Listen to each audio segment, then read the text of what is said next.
Hey guys, back with another commentary, and you didn't have to wait 3 months this time.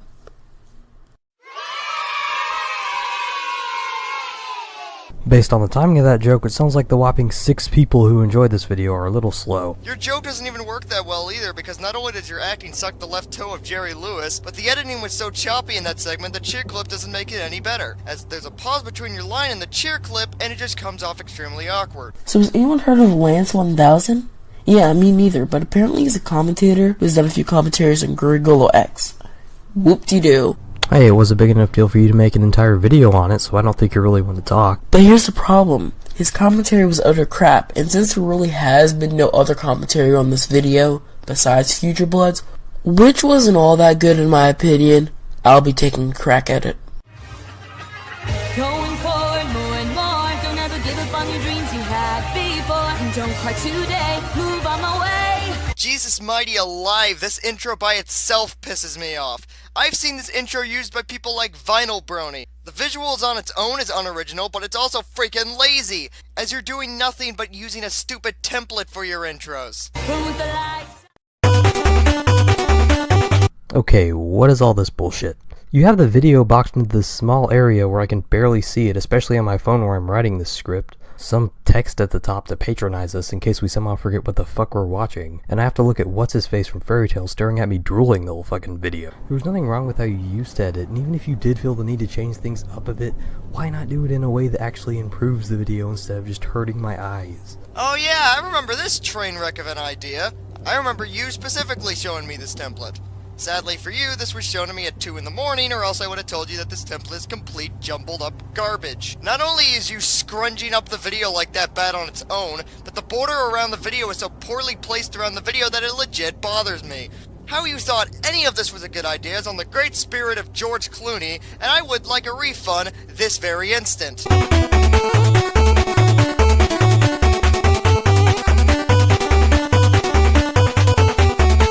Yet another commentary on Gurigolo X. Now, this commentary is going to be a little different than my last commentary on him, and all my other commentaries, because I'm doing a commentary on a commentary. Yes!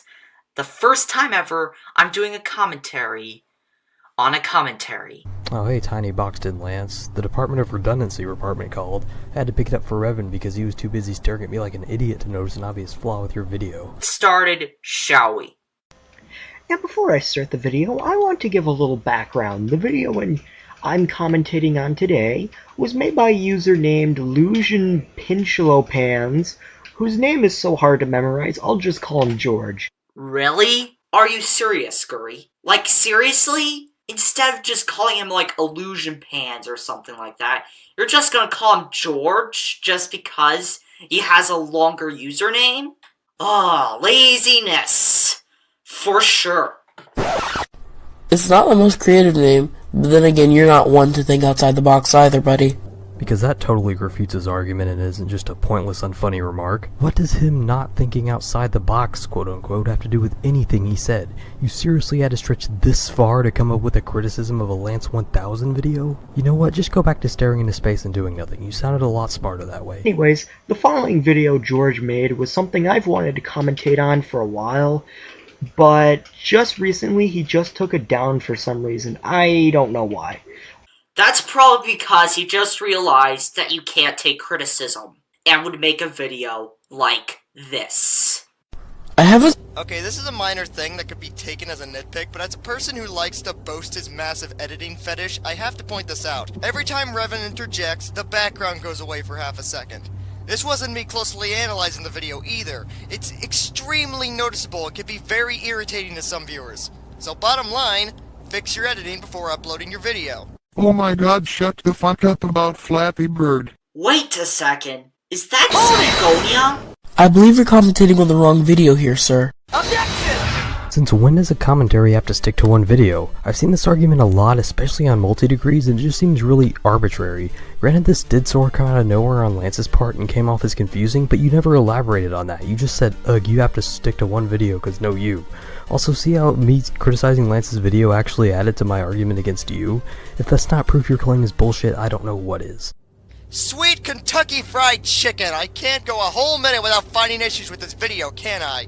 So not only does your god-awful template exist, but your avatar has the ability to just go outside of the boundaries, therefore making your editing look sloppier than a family of 7 at Pizza Hut on a half-price Tuesday? I mean, I know I'm lingering on all the problems with Revan's presentation, but this is a major issue with this commentary, as Revan does not have the skills needed to pull off most of these edits, so it just looks like he's trying to do more than what he can handle, so it comes off as extremely cringeworthy. I bring up this fact as I am also reminded who I'm commentating on. Oh, wombo combo! Wow, I'm not just criticizing his commentary, I'm criticizing the video that this guy is commentating on too. What you really shouldn't be doing. Here's a hint. If you can't find enough material in one video to do a commentary, don't do it. Hey, look, more arbitrary bullshit. Again, how is covering more than one video bad? This is another case of you not elaborating enough, because while Lance going after that troll video was dumb and could have been made clearer, there are situations where covering multiple part videos or a series of videos or a combination of videos relevant to one topic, or again, multi-degrees, where that sort of stuff can work. But that's hard to see when you're too shallow to address anything without throwing fucking blanket statements everywhere.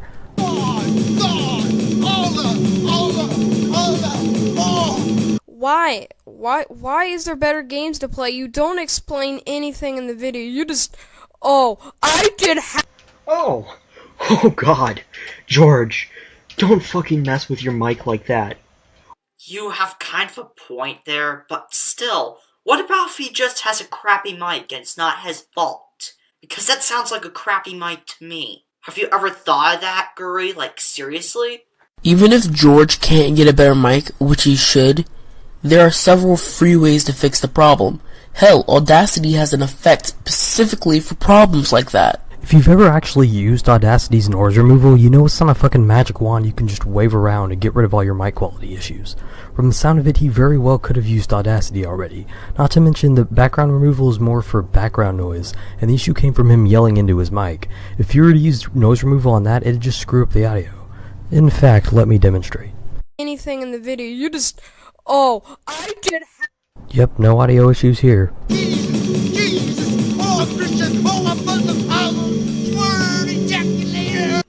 Well, it's just a dumb, short little video I made telling people not to play Flappy Bird. I don't need to tell them why, and I don't need to put effort into it. This isn't like some sort of analysis on why you shouldn't play Flappy Bird. No. Well, it kind of is, because you're telling people directly not to play a game. And it kind of is that, actually. Objection!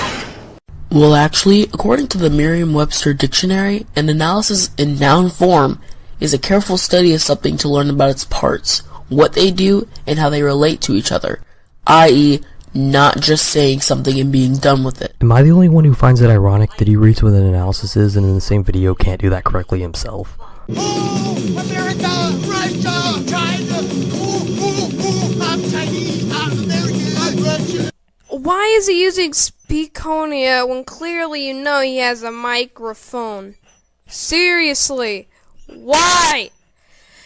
Well, why not use Speakonia? If I want to use Speakonia, I think I should be allowed to use it. Also, I don't find Speakonia hard to listen to myself. Well, if you want to use it, use it. Good for you. But if you have the means to record your own voice and not just use this program, I think you should use your voice. Coming from the person who thought an analysis was just a blunt opinion, I'm surprised your brain even lets you give advice. Okay, I have so many issues with this one section that physically hurts my brain. One, there's a chance it was probably cut out, but Revan's last interjection was around 6 minutes in, and he says absolutely nothing for almost a minute and a half. This goes into problem number 2. What was the big reason for him to make us wait for so long? So he could interject to Lance with an insult, not debunking his point, not saying anything related to what he said, but bringing up a point he got wrong earlier in the video and using it to insult him. You made me wait a minute and a half for that? I mean, I knew you were an underwhelming commentator, but even for your standards, this crap is unacceptable. Like, why wouldn't you?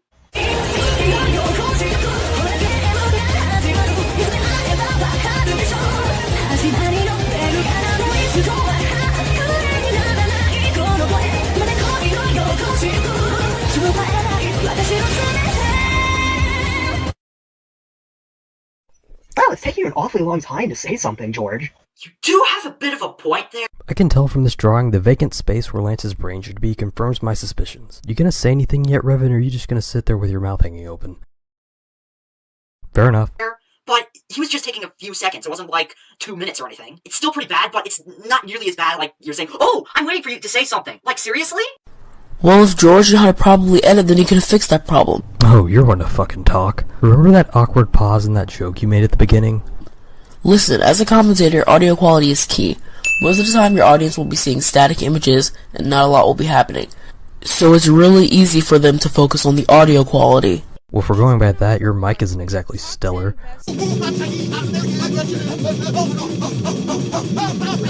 And seriously, this kind of stuff is done on the internet all the goddamn time. People use clips from various movies, people use licensed songs for music. If what I did was wrong, then practically the whole internet must be at fault too. I can give you that, Curry Girl X. You did have a good point there. So the moral of the story... Not gonna point out him stopping the entire video to agree with Guri? Fair enough. ...is that modern games are better than Mega Man. Good night, bitches. Oh, so apparently you just had to remind me about my last commentary on him. Okay. Also, Curry Girl X, please be more constructive in the future. Wait, I just did a commentary on a crappy commentary on a crappy commentary. God help me. Actually, I did a commentary on a crappy commentary, on an okay commentary, on an annoying commentary. Eat a cactus. Today we're gonna check our privilege by learning about a horrible issue concerning females in the first world. Small criticism here, Knight. I don't think that your ignorance and lack of empathy for the experiences of other people is being made clear enough. Could you try a little bit harder next time to convey that? Well, you're not exactly a slice of humble pie either. Why, thank you for that meaningful, insightful interjection. You added so much to the discussion of catcalling. Tom, all this guy was saying that was based on the first thing we hear from this guy's mouth, he sounds like a giant douche that doesn't actually care about the issue at hand. You saying, well, you aren't any Florence Nightingale either, doesn't actually refute what he said. But okay, let's take what you're saying as read. So far, this point is the only thing we the audience has heard from Cammy, so even if he was some sort of raving narcissist, at this point you have nothing to show for it either way. Forget the women in China or Yemen. No, they have petty issues, okay? They don't know what oppression is. Okay, just because A is more oppressed than B, that doesn't mean that B is not oppressed. That's an invalid inference. Even though a pragmatic case can be made to suggest that you ought to focus on the most oppressed people first, it's usually not an either-or situation. In this case, you can focus on both, and that's evidently what feminists are doing.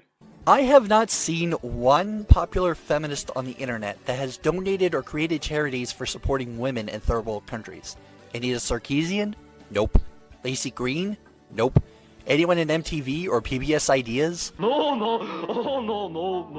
It seems that all they care about is women in the first world, and even then, most of the problems women are facing in the first world are non-issues. Well, that doesn't really matter. Cammy's point was that feminists in general do push for these things. And, I mean, hell, just look up the feminist charities, it's not that difficult. Just because the 5 people you probably only know about vicariously through Sargon of Akkad or someone don't regularly support charities for women in third world countries, doesn't actually say anything for any other feminists, funnily enough.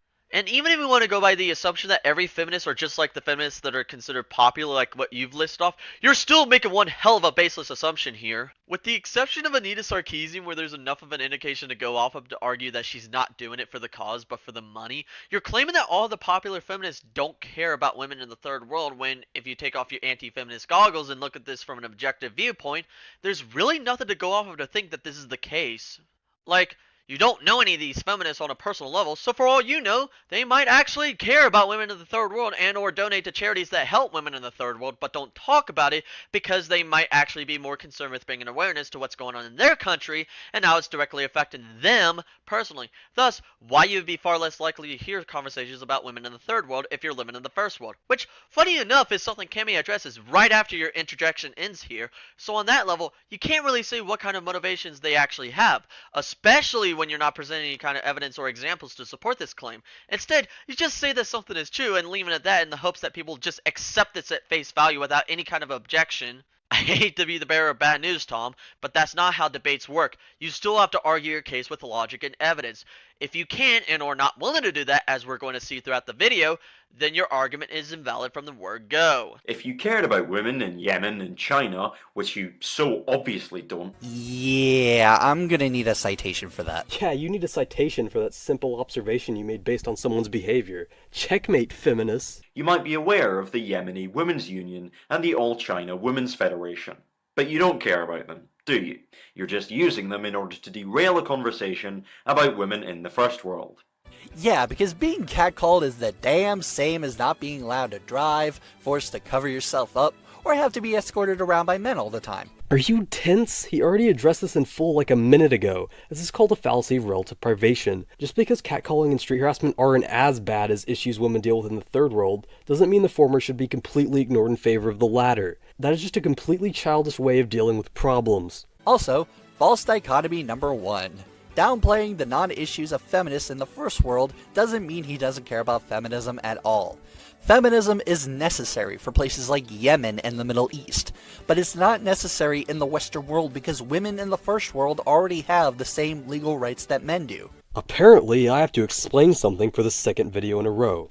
At what point were any legislative arguments even made? Harassment is obviously already illegal, but guess what? Making something illegal doesn't automatically stop it from happening. The documentary in question is arguing that harassment is still a large issue for women regardless. So how about you stop being disingenuous for a second and actually listen?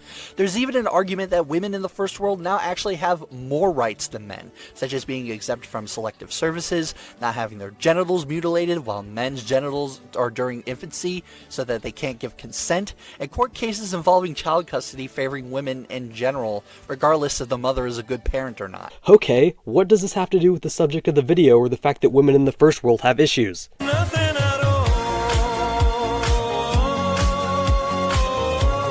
The reason it appears to you as though feminists only talk about women in the first world is that you, being someone who lives in the first world, are more likely to hear such a conversation. You're ignorant of the fact that feminists do focus on women in the third world because you live in the first world and thus are unlikely to hear such a conversation, which makes what you're saying extremely ironic. You're going to have to provide some evidence for that claim. Provide evidence that people are far less likely to hear conversations about women in the third world in the first world?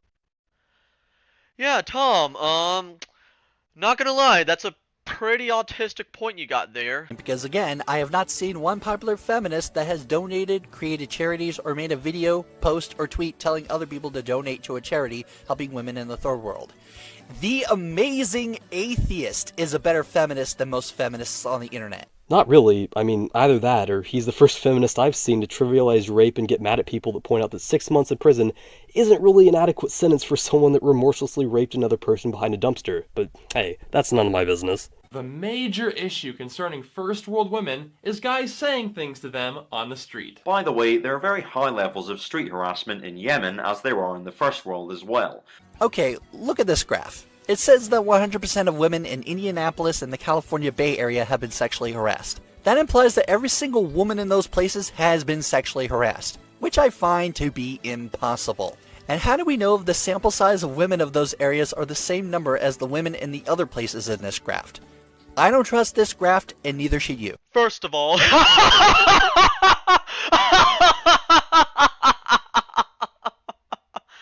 And, what evidence do you provide for your claim?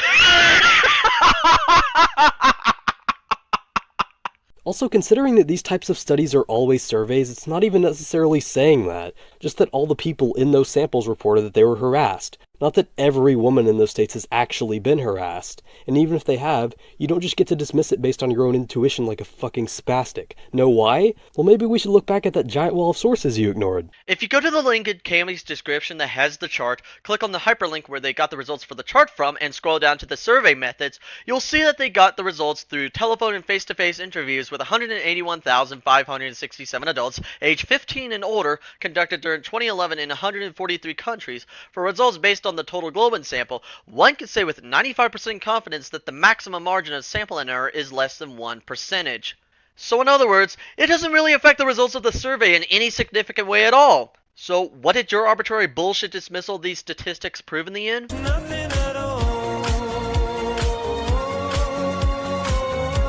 Goddamn Spurg Lord. I've been harassed by white men and black men and Latino men and Asian men. We have right to walk on the street peacefully without being disturbed. It absolutely speaks to a power dynamic that is askew in this society. You know what? I totally agree that harassment is a bad thing and it should be stopped. Call me a harsh critic, but I'm having a hard time accepting this notion that you somehow care. You're clearly not willing to do anything at all to prevent it. Completely random question, Cammy, but is your house made of glass? Random question. When are you going to put back the $400 you stole from Emmett's GoFundMe? I can ask irrelevant questions too. So he's a hypocrite? Well, you're a terrorist. I don't have to elaborate on my baseless-ass accusations because I'm special. Also, less isn't more. That's meaningless horseshit, especially in this context. You either explain yourself or you don't. If people who have experienced this problem try to educate you about it, you make absolutely no effort whatsoever to empathize with them, but instead you take care to highlight a trivial spelling error before proceeding to trivialize and belittle their experiences as much as possible. Are these the actions of someone who cares? I'm a bit skeptical. They seem a lot more like the actions of someone who doesn't give the slightest fuck. Hey, moron! Fucking moron! No, you say that after you explain why he's wrong, fucking moron. Also, taking inspiration from Undoomed. Hey, moron! Fucking moron! All of a sudden, I'm not surprised this video turned out the way it did. He's agreeing with you that harassment is bad. You say he's not sincere about it, yet you have no evidence to back this up. It's an observation of someone's character displayed through their actions. He doesn't need a citation for anything, you goddamn spurgador. I can, however, prove that he is sincere. Look at his video calling out Sam Pepper sexually harassing women for his prank videos. Better idea. How about you look at the dates on your shit? This was uploaded the exact same day as Cammy's video, meaning in the making of the video, this didn't even exist. And even then it isn't relevant since it isn't the subject of Cammy's commentary. Regarding the whole typo thing, it's an inevitable mistake that everyone makes from time to time, and therefore I don't give them such a hard time about it. However, you still have to point that out because when you're making a video, you need to proofread your video to make sure tiny errors like that don't happen. Cammy's issue wasn't that he pointed out the spelling error. His issue was that Nate was ignoring what was being said just to point out the spelling error in a dickish way. Normally, I wouldn't care to bring this up, but the fact that you're completely ignoring what Cammy is saying and missing his point entirely like you've been doing throughout the video so far is getting really infuriating. However, look at what this video tries to label as harassment. It's about the idea that women's bodies and very presence in public space is not for us. Oh my god! He looked at her! He looked at her! Rape! Rape! If you watch the original video, the primary topics of conversation are catcalling and groping, and not just being looked at. At no point in the video is just looking at someone categorized as a form of harassment. This is just a small piece of footage that's been used to provide visuals to complement what the person is saying. That doesn't necessarily mean that they're categorizing what happens in the footage as a form of harassment. Little does he know that people are pushing this notion that staring at women for too long is considered harassment, contrary to the legal definition. Cammy points out that the thing Nate is flipping his shit over is simple B-roll and isn't an accurate representation of the documentary's actual positions. And your rebuttal to this is that people think that staring at someone is harassment. Well, whoop-de-fucking-do. No one cares. Your relevant garbage once again proves nothing at all. They even want to double down saying that it's okay for a woman to stare at a man for the same period of time because of some unequal power dynamics or some stupid shit. Also, way to take a joke seriously, bruh. Implying that jokes have no capability of carrying an underlying point or meaning, like Nate's obviously did. Okay, unlike these people, we're gonna educate ourselves. Yes, we are superior. The definition of harassment is completely fucking arbitrary. You could have picked up any old dictionary and given us any definition of harassment. Some will be more broad, and some of them will be far more precise. You've just arbitrarily decided that this particular definition of harassment from Google is somehow absolutely true, and all of the other ones are false for no reason. And this is a pointless road to go down because words can basically mean whatever we want them to mean, because we made them up. Yes, we did make these words to suit our language, but you can't just make up a definition for a word under the sun to suit your narrative. Yeah, actually you can. Like words, the definition can be made up. That's how we establish the meaning of words in the first place. They don't just come out of nowhere. Someone had to make them up. The definition that Nate used is the basic universal definition of harassment. No matter which dictionary you use, they will say essentially the same thing. More broad definitions can be twisted more easily, and more specific definitions are more easily used to suit someone's specific argument, especially when we're talking about something somewhat vague like harassment. It really isn't too much to ask to not be specific and zero in on a single definition. Why is this so hard to understand?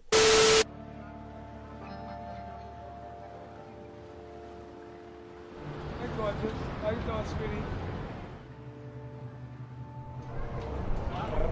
Now people, pay attention to where she's at. Notice the graffiti, worn out buildings and beat up cars. Notice how everyone looks pretty scruffy. Yes, we are superior. She's walking around in a ghetto. It's like, really, what kind of reactions do you expect from people who reside there? Firstly, you provided no studies demonstrating that catcalling is not as common in the better parts of town, so we can just treat this as a baseless assertion. True, there is no definitive statistic that says you're more likely to be catcalled in one type of place than another, but through other facts and statistics, we can come to the conclusion that this is the case. Alright, first of all, where are these statistics you claim exist? Oh yeah. Second, so when Cammy actually brings up studies that are very detailed about how the study was acquired, he's wrong because mantuition. But when you claim there's a study that proves him wrong, but can't be fucked to actually provide said study in the description, you claim to be in the right. You are one very autistic man. I really do not like you right now. Firstly, as Nate pointed out, we see the woman traveling through a not-so-stellar part of town. Now, who do you think would be living there? Low-income residents who likely have little education and are likely to be criminals. There are studies that prove this. Which you don't provide. Therefore, I can't look to see if there's any kind of errors in the study or not. So fuck you. Second, non-white people are more likely to catcall than white people. As we look at the video, most of the catcallers were black. No they weren't. Maybe I'm blind, but let's actually look back at the clip. The only person that catcalled her was actually a white guy. You're patently lying to your audience right now. So your point basically boils down to, there are black people on the street, so she should expect to be harassed. Yeah, that's kind of fucking racist, Tom. And going back to my first point, black people are more likely to live in poverty than any other race in the United States.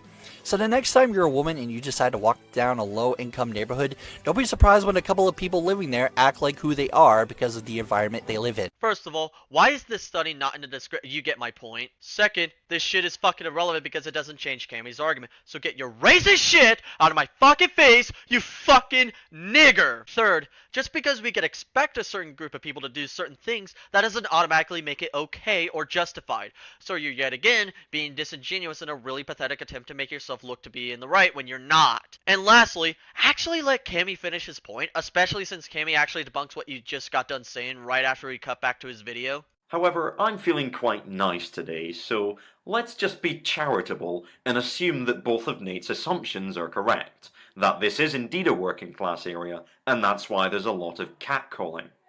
If you're a working class woman who lives there and walks down those streets regularly to go about your daily routine, then Nate, who as we can clearly see is an expert on this subject, has the solution for you. I guarantee if you were in a better part of town, you would not get reactions like that. If you're a woman who lives there and you don't like being harassed, then just have more money, you know? Why you gotta be so poor all the time? Why you gotta hang around with all the scruffy people? What's that all about? Just climb the social ladder, silly. Speaking as a middle-class straight white male, it's easy. You'll do fine. Here's a solution. Take a different route to work. That was easy. Yeah. What kind of smug-ass inconsiderate rebuttal was that? Take a different route? What if you live in the ghetto? Even if you do take a different route, you're probably still in the fucking ghetto. Not to mention, what if that person has to take that route to get to work on time? This is such a conditional argument, it's goddamn ridiculous. And now it's becoming apparent that neither Nate nor you are actually taking this topic remotely seriously. Good job. Really? Calling someone beautiful is harassment? Do I really have to fucking spell this out for you? I have to ask you SJWs. I'm finding increasingly that social justice warrior, or SJW, is a term that anti-feminists use as a catch-all phrase to put anyone who disagrees with them, or anyone who cares about women, ethnic minorities, and the LGBT community, into a convenient little box. If they start calling you an SJW, you know you're doing something right. I call them social justice warriors because they're getting triggered over non-existent issues like cultural appropriation, viewpoints that are different than theirs, and microaggressions.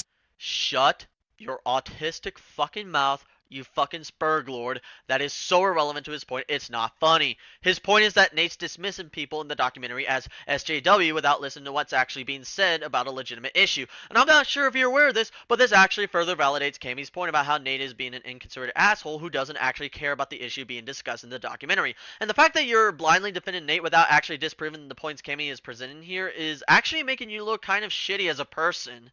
Let's assume that what you say is true and that we call people SJWs just to discredit them. Let's look at the other side of the fence. What words do SJWs call on people who disagree with them? Shitlord, cis scum, misogynist, transphobe, Islamophobe, mansplaining, rape apologist, racist, you get the point. Yeah, cool. When did Cammy's video or the documentary use any of those, though? Never? Well, shit, it's almost like this accusation is completely irrelevant here. Not to mention, sometimes these can actually be valid. Like when someone says, oh, I don't know, hey, you're walking through the black neighborhood and got harassed? What you expect, silly? Just take a different route to work. Yeah, still not over that. Also, I love how you attempt to dismiss this argument by saying, well, you use labels too! Get fucked, feminists! This in no way invalidates what Kami said. It's just an easy way out for you since it's obvious you can't think of a real counter-argument to make here. Again, not how debates work. They call their opponents any inflammatory word under the sun, kind of like the radical right wing. The far left you go, the closer you are to the far right. Go figure. Where do you draw the line between catcalling and a compliment? The same place we draw the line between sex and rape, voluntary euthanasia and murder, having dinner and being force-fed. No, you're not going to seriously argue that. No, you can't be. No sane person would even... I really shouldn't have to spell this out, but I'll do it for good measure. Consent. Oh, fuck me. Is pretty okay? Is you look good okay? Or is every compliment forbidden now? Nate, it's not about the content of what's being said, it's about consent. Even if you say that they are the most incredibly beautiful, amazingly gorgeous goddess that you've ever seen, and that your brain feels as though it's been hit by a barrage of majestic rays of light, if you say that to a complete stranger on the street, that still qualifies as harassment, because there's no consent, the comment is totally uncalled for, and the person is likely to feel very creeped out and uncomfortable. Oh no! A guy that I don't know and have no personal connection with made a comment about my appearance. Even though he said I was the most beautiful living thing in the universe, he didn't ask for my permission to say it. Help! Please! I'm being raped by words! Jesus Christ alive, are you this out of touch? You know what we call it when someone goes up to a random person on the street and calls them the most beautiful thing alive? Fucking creepy. That's a behavioral characteristic of a stalker, so yeah, you do have a cause for fucking concern there. But no, according to Kaiser Spurg V, it's technically a compliment, though it's okay. Fuck yourself. In all seriousness, this has happened to literally every person in the goddamn world at least once. Does that make it okay? I'll let you answer that question yourself. Here's a reality check for you. You cannot limit what other people say in public without violating someone's freedom of speech because of your personal insecurity.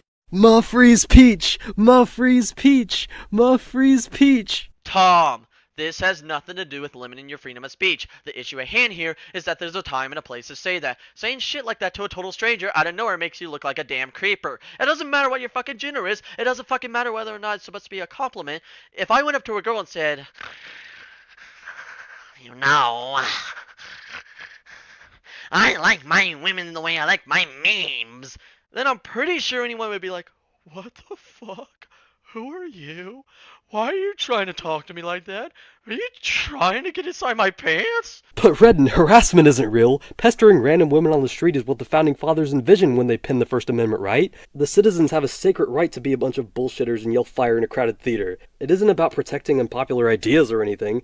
It's about me trying all the creepy shit I read in a Roosh V book. Conversely, if you're into BDSM and you like to be insulted in the bedroom, so long as everybody involved consents to it, and so long as you have some kind of a signal to indicate if you no longer enjoy it, then being insulted in this scenario is not harassment. Why? Because the individuals involved have consented to it and agreed that this is what they want to do. Being insulted in a kinky scenario where everybody consents, fine. Insulting a random stranger on the street, not fine. Has the penny dropped yet? No, but my IQ certainly has from watching this. Thanks. I know the way I dress is kind of provocative, but it doesn't mean that I should have to deal with it. Well, miss, here is a fact of life. Everyone has the right to make any kind of comment they want in a public space. I don't need your consent to make a comment like how you don't need my permission to comment on me. I'm not saying I want to insult you without consequence or be a pest. It's one thing if somebody is being a nuisance and won't leave you alone until authorities are involved, but an unexpected comment is not akin to rape. This is such a non-issue that it's really disrespectful and insulting to issues that are actually worth giving a crap about. Yeah, Tom? Cammy already covered this forever ago in the same video you're commentating on. And unsurprisingly, you just talked over him and repeated yourself because you're so dense. We are human beings. We're capable of focusing on more than one problem at once. There are 7 billion of us after all. Just because a problem is smaller than another problem does not mean it should not be addressed. You know what? Fuck it, I'm gonna hit below the belt here. What if, say, a certain someone needed money to get out of an abusive household, but you needed, I don't know, $300-400 for a problem smaller than his? Yeah, you see where I'm going with this. Not to mention, yeah, you could argue that technically making creepy comments out of nowhere isn't exactly illegal, but at the end of the day, if you're willing to concede that a lot of people are doing a shitty thing that they shouldn't be doing, then really the argument stops there. You remind me of those YouTube prank channels that go to the ghetto for reactions. Come on, if you're gonna do a dramatic what the fuck face, do it right. Why, thank you for that meaningful, insightful interjection. You added so much to the discussion of catcalling. What? What does this have to do with anything? How was he doing it wrong? Are you really this desperate to have a point? The point of this is to provide some documentation that gives people a rough idea of what it's like to be harassed on the street, and to serve as an example of what many women experience on a regular basis without a camera crew. One video of a woman being catcalled on the streets cannot represent the overall experience of women in public. It is an example of what may very well happen to many women. Holy shit, this is really just becoming sad at this point. Keep sinking the ship, dude. You might just make worst commentary of the year. Every woman's experience is different. And you know what? Some women are perfectly fine with being catcalled. In fact, some like it. Yep. Okay, sink the ship. Tom, this is seriously starting to get legit fucked up. Some women are okay with being catcalled? Holy shit. Who are these women, Tom? Can you pull one of those famous citations out of your fucking fedora? Also, I can't believe I have to say this, but that doesn't make it fucking okay. Some women have a rape fetish. Fun news, this does not make rape okay. This doesn't even make rape against the people who may secretly like it okay, because it's still rape, which is still wrong. Just like harassment is still wrong. How is the harasser supposed to know if the person likes it or not? They don't, and they don't fucking care. Seriously, I can't believe you actually thought this was a good idea. It's not some bullshit reason like they're internalizing sexism. No, it's because they don't get insecure about unsolicited comments, unlike some fragile, special snowflakes who want to restrict the freedoms of others for their emotional security. You're a special snowflake for thinking that unsolicited harassment and catcalling is bad or something. Fucking S-Jews. The fact that you're making really superficial complaints about this particular documentation highlights your ignorance and lack of consideration for the wider problem. And it seems like there's nothing at all that will satisfy anti-feminists. If you point out that street harassment is a big problem, then they'll badger you constantly for evidence. Where's the evidence? Where's the evidence? And then, okay, so you get a camera, you film it, and then you go, oh, well, you must have been asking for it by virtue of the fact that you had a camera crew nearby. Like, what is it that you want? Well, what I would want, personally, is for you and others like you to look at the bigger picture. You looked at some statistics online and took them at face value rather than taking into account other variables as to how and why these numbers are the way they are. You You did the exact same fucking thing earlier! You looked at the stats KaBlam presented towards the beginning of the video, and you dismissed it at face fucking value and said, I don't trust this, and neither should you, without actually looking at how the results were acquired! Fuck! Tom, fuck's sake, he looked at statistics. The statistics said a lot of women were being harassed on the street. He concluded that street harassment is a problem. There is no metaphysical properties not being taken into account here. The conclusion of the studies is the bigger picture. You demand he gives evidence. When he gives evidence, you get angry at him because he doesn't come to the exact same conclusion as you. You don't actually care if this is really an issue, do you? This is exactly like the gender wage gap issue. It exists, for sure, but not in the way feminists would have you believe. What's being misinterpreted here then? Hey, you brought it up. Don't just stare at us. Actually finish your point, rather than leaving it in the air and hoping that nebulous crap slipped past us as an actual rebuttal. Harassment is almost like a gateway drug to other more serious forms of violence. Wow. Slippery slope fallacy much? Nate, if you're going to accuse someone of using a logical fallacy, it helps to know what the fallacy actually is. Looking at women and calling them beautiful does not mean it'll lead to rape. That's like saying, oh, if we allow gay marriage, it'll lead to marrying animals too. Again, slippery slope fallacy, you committed it. To clarify, a slippery slope fallacy is a special type of conditional argument that usually goes something like this. Teaching us about the slippery slope fallacy is all well and good, mate, but you're implying that catcalling can lead to actual harassment when you have no evidence to support that. I don't care if you think that it's a plausible scenario. Nate pointed out the fallacy correctly. No, if someone is willing to make unsolicited and sometimes creepy comments to random people on the street, they are obviously more likely to be a potential harasser. This is just basic logic. Slippery slope fallacies are usually delivered in the form of a non sequitur, such as claiming that because gay people are willing to be with other people of the same sex, they'll own a fucking animals or whatever. And the fact that you obfuscated KaBlam's explanation on how this fallacy works really just makes your argument look even more fishy than it already was. Also, for the record, fallacy hunting makes you look like a complete arsehole in this situation, especially when you do it badly. He only pointed out one fallacy. You pointed out more fallacies than he has, and they were all garbage. So who's really the one fallacy hunting, you fucking wanker? Well, his main point was that Nate was doing it badly, but whatever. Also, no. The only fallacy I remember KaBlam pointing out was Nate's use of the fallacy of relative privation, in which he was right. I can just imagine a female friend of yours, if you have any, coming around to your house and saying, look, I've had a terrible day. I've been walking a long way in miserable weather, I've been harassed on the street, and I feel terrible and awful and degraded and humiliated, and I just need some emotional comfort and support.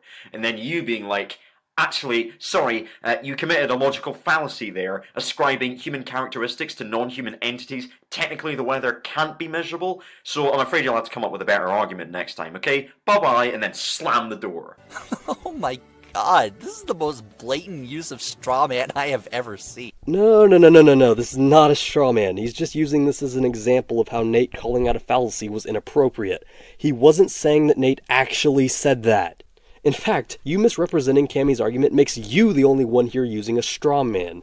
So go fucking ostrich or something. You are trying so hard to demonize this person and crying that he's demonizing women when he has not shown that in the video at all. Yeah, let's just ignore him misusing logical fallacies, sounding arrogant and aloof, ignoring or devaluing the actual point by focusing on minor shit like spelling errors, etc. You fail at looking at opposing views with any form of maturity. No fucking comment. Or, if we're going to take the anti-feminist perspective of blaming the victim, as I'm sure you'd love me to do, perhaps in that situation it would be more appropriate to ask, if she doesn't like having the door slammed in her face, why would she seek emotional comfort from someone who clearly has no empathy for her situation?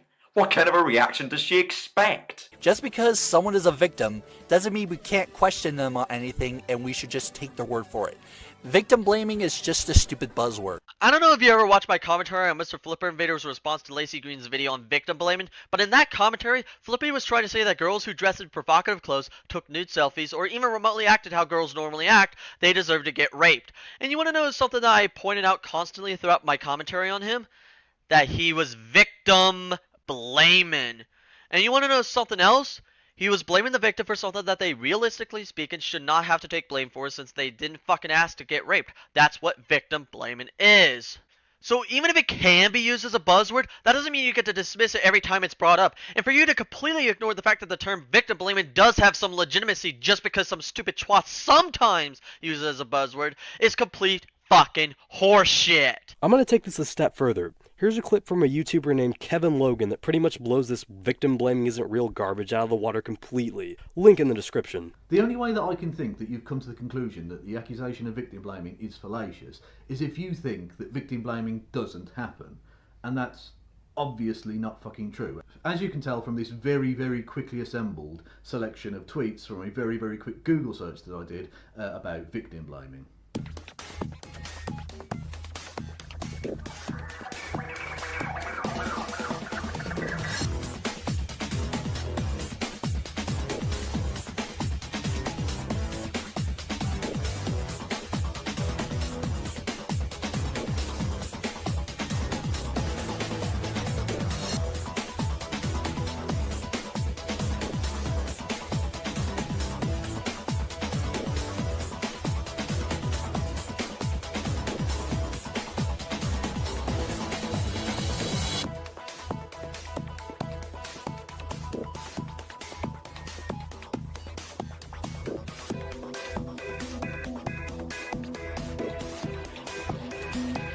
And all of that was put together in about 5 fucking minutes, that little compilation, just from a very quick Google search of just shit from Twitter. And it was the fucking, like, the first page or two of images, okay? That's just from Twitter, just from that very quick Google search of shit just from Twitter. Let alone the fact that you've got major politicians saying fucking horrific victim blaming shit, and people in the media saying it, and pricks like you on the internet fucking saying it. So yes, victim blaming very much happens. So in what possible fucking world is it fallacious to accuse someone of victim blaming if they've actually done victim blaming, which we've just seen many examples of people fucking doing? You fucking dishonest little sphincter. I would call you out on virtue signaling, but that's also a buzzword. Says that calling him out on virtue signaling would be in of itself a buzzword. Feels compelled enough to use said buzzword. Anyway, fucking blow me. Also, am I the only one who hates how deliberately worded this was? Like, the wording feels like Tom knows his point is wrong somehow, but tries to go for the I could have said it, but didn't really say it tactic. It's such a cheap weasel-ass tactic to use in debates in an effort to not have to get called out for being wrong when you actually are proven wrong, when the person making the argument knows they might actually be wrong. And this really isn't directed at Tom, but I want to point this out in case some pisslicker in the comments thinks they got us on this one. Virtue signaling is actually much more of a buzzword than victim blaming, since even if someone genuinely is saying something just to seem more virtuous, that doesn't actually refute their argument whatsoever. Just thought I'd point that out. So now, after this, we move on to... I was assaulted last year on the metro coming back from work. I got on the metro, and just as the doors were closing, a man came up behind me and shoved me into the car. For some reason, Nate has decided to delete some of what he was saying, so I'll play that for you. And the doors closed behind him, so now I was stuck in the car, couldn't move, I couldn't really turn, I couldn't see anybody. Nate, could you please explain why you deleted that part? And slowly, I started to feel something touching me. Okay. What? And that, my friends, is what we call an empathy fail. And by the way, you cut off an important detail, so here it is, just to clarify. And slowly, I started to feel something touching me from behind. I could still feel the pressure more and more building into pushing into behind me.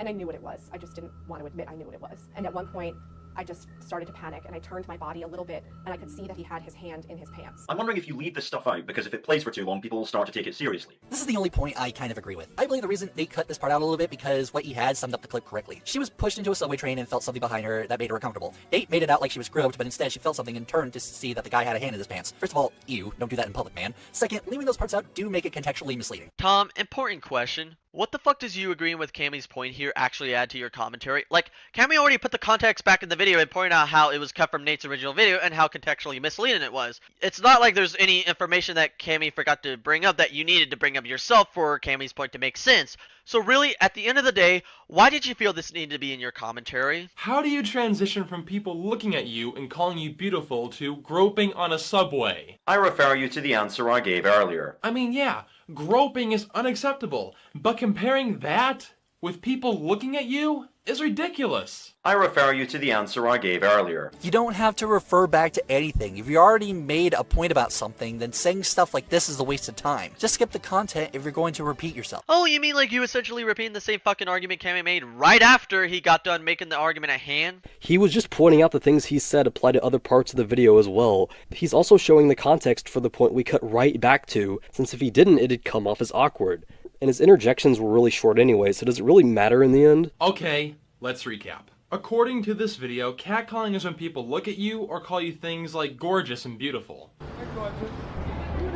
I love the fact that you specify those particular terms, as if to say, oh god, these people doing the catcalling are obviously being so nice, but these women don't accept it as a compliment. How dare they?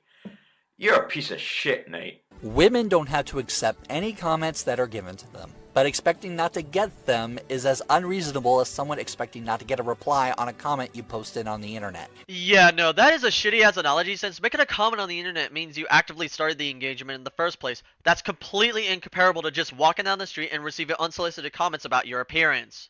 And you saying that people should be restricted on making comments in public makes you the piece of shit. Well, if that's the case, I've been catcalled. A few times each week, I'll go outside for a jog, and on several occasions, girls have stared at me or said I look good. I remember on one occasion a girl yelled, "Woo!" as I went by. Woo isn't even a comment, really.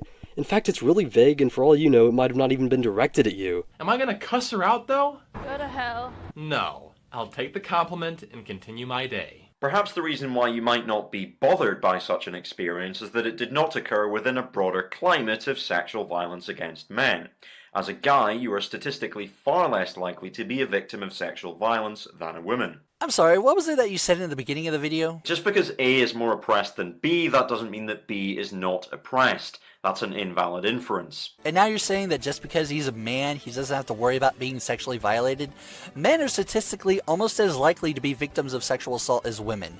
Ever heard of prison rape? Okay, most of this is valid, but it's kind of a stretch to count prison as part of society since it's completely cut off from the rest of it. I'm not saying it's not an issue, just that it's not exactly a societal issue. But yes, you made an actually valid point in this commentary, thank God. I know it'll probably be the only one, but it's at least refreshing. I'm not trying to scare anyone that sexual violence is rampant, because it's not. The rate of sexual violence in America was reduced to half the amount than it was 20 years ago. There is no rape culture, as some people would like to have you believe. If you want to see a real rape culture, look no further than the Middle East. But just because A is more oppressed than B does not mean B is more oppressed. You just made this argument. Welcome back, Tom. The bottom line is sexual violence is bad no matter who the victim is, and that we shouldn't downplay any potential victims of such violence, even for Nate or Cam. I call you out on virtue signaling, but that's a buzzword. Yeah, cry on your fucking Cheerios, bitch. 1 in 5 women will have experienced some form of sexual violence since the age of 16. Almost everyone will know a close friend or a family member who's been through this. Try to imagine what it would be like if you were a victim of some form of sexual violence and you were traumatized by such an awful experience. And, you go to the shops one day, you're minding your own business, you don't want any trouble at all, and then just in the background and in your peripheral vision, you begin to hear guys making comments about your body. Now, in that situation, how would you feel? Unsafe, humiliated, and degraded, especially knowing that these people, these total strangers, could have left you alone with absolutely no cost to themselves whatsoever. Let me just say that for the record that I have been sexually harassed. I've had guys slap my ass out of the blue before and I felt really embarrassed. So I can see how bad it can feel for other people. But personal anecdotes aside, the men that you use in this thought experiment are simply commentating on her. They're just commentating, guys. It's just a commentary. It's just a prank, bro! While people talking about you behind your back can be a real bitch, as long as they're not making any physical offenses towards you, then you shouldn't feel afraid. If you really do fear about your safety, then just stay as far away from them as possible, or just leave. Okay, here's my problem with this point. You're essentially assuming that this will work for every and any scenario involving this issue. What if the people making these comments work there and the victim has to go there every day because they work there as well and they can't risk losing said job? Or, even better, what if the people doing this shit actively seek the victim out regardless of their efforts to avoid them? What do they do then, Tom? Alright, take it from that. The issue here is that this is such an easy and circumstantial solution, and it doesn't actually require you to think about other possibilities that would make this tactic ineffective and useless. Now imagine that happening on a regular basis throughout your daily routine so that you hear these comments again and again and again, bringing up all of these horrible feelings. Now, that's not a good thing. That's not flattering. That's a fucking nightmare. I agree. If it does come to that point where the same people are making the comments that are making you uncomfortable on a daily basis, then you should probably go up to them and ask them nicely to stop. If they don't, then get help. The thing about people that are traumatized is you're supposed to help them overcome their trauma, not make society accommodate to their trauma. Don't make society accommodate to the trauma of rape or harassment victims by, like, making it illegal or whatever, you fucking fascist. Your idea that people should just lighten up, accept the compliment, and move on isn't a solution at all. It's just not that simple, and it certainly doesn't come from a train of thought that emphasizes mutual aid and solidarity with the people who are really suffering from this. Why? Because you don't care. It's fucking obvious that you don't care. What you care about is lots of views and lots of likes. Principles? Solidarity with oppressed people? Nah. False dichotomy number 2. He either cares about women or he cares about views and likes. No. His point was that he already established that Nate doesn't care about women, so he came to the conclusion that he probably just cares about views, since why else would he make this? It's not a false dichotomy, that's deductive reasoning. It can't possibly be both. Also, yes, the solution is simple because not everyone in society is going to care about the feelings of other people. There are always going to be assholes in the world. Instead of trying to police every single person's spontaneous comments on women, we can help women not feel so weak and fragile instead of treating them like they can't take care of themselves. Occam's razor saves the day. Okay, so you acknowledge that there are assholes who pull this type of crap, yet you're not willing to come up with a real solution to solve the issue other than accept the comment and move on because it would be considered policing everyone's comments. Tom, did you stop to think that maybe by ignoring unsolicited comments like that, you're actually enabling these people to continue pulling this type of crap? And by making the type of arguments you just got done making, you're actually proving Cammy right about how you don't care about the issue at hand, and you're just coming up with easy, unrealistic solutions just so you can have an easier time not having to worry about people bringing this issue to your attention. To conclude this video, here's a short clip from YouTuber Tara Babcock. So going back to commenting on someone's appearance, there's 2 types of ways that you can do it. In an objectifying way and in an admiring way. Here are some examples. You are so beautiful. Obviously just admiration, right? Thank God you have nice tits or you would have no subs. That's obviously objectification, insinuating that there's nothing more to a person than their looks. Damn girl, nice titties! This one's up to interpretation, but I believe that if the person is serious and not sarcastic, he's just trying to say you have very nice breasts. Lighten up! And you gotta always understand that people are gonna see your appearance first, no matter who you are or what you're doing. People have eyes. Not into your soul. Okay, I'm not going to spend too long deconstructing what she said here, because the basic idea of what you've done here is so outrageously offensive. First of all, Tara Babcock is a professional model. She shows her appearance off for a living. That clip was not about catcalling. It was a clip of her talking about how she doesn't mind receiving comments about her appearance on her YouTube videos. Personally, I don't think that you can draw a parallel between comments on a YouTube video about a professional model and comments in the street about your average woman. These are 2 completely different scenarios. If you make a YouTube video, you're presenting content to the public for feedback. If you're walking down the street, you are not making a public presentation for feedback. But what the internet and the real world have in common is that they're both public spaces, where people are free to speak indiscriminately to anybody. And while Tara Babcock's video isn't directly about catcalling, it's still about how she handles comments about her appearances. Yeah, as a professional model. Has the light bulb really still not gone off in your head yet? She gets an unquantifiable amount of comments about her appearance 24/7. She chooses to, and most women don't. Do I have to fucking spell this out for you? Yet the women in this street harassment video can't even handle some. I think they can learn a thing or 2 from her. No, because most women don't choose to put themselves out for comments, so they shouldn't have to act like they do if they don't want to. And we would also have to introduce another element into this wonderful discussion, because I know where you got that clip now. Tara's full video is titled RTV number 14, Feel Free to Fap, in which, after the comments that you included, she went on to explain that she was flattered by people fapping to her YouTube videos. So people always ask, how do you feel about tons of guys jacking off to you? My first reaction is, they are? Cool! It's pretty fucking flattering that I can get that kind of, rise out of people. So if we accept the idea that comments on YouTube and comments in the street are easily comparable situations, which we have to if this clip that you've included is to fulfill its desired purpose, then I have to ask now, how do you feel about women being the target of public masturbation? After all, 37% of 811 female respondents in a 2008 online survey said that they were. Should they feel flattered by that? Should the women on the subway take being masturbated at as a compliment? Oh boy, I can't wait to see how he bullshits his way up this mountain. No, because public masturbation, unlike catcalling, is against the law. I'm not arguing that everything regarding the internet should be applicable to real life. Just the fact that these are both public spheres where everyone is free to comment on anything they want. Dude, that wasn't his point.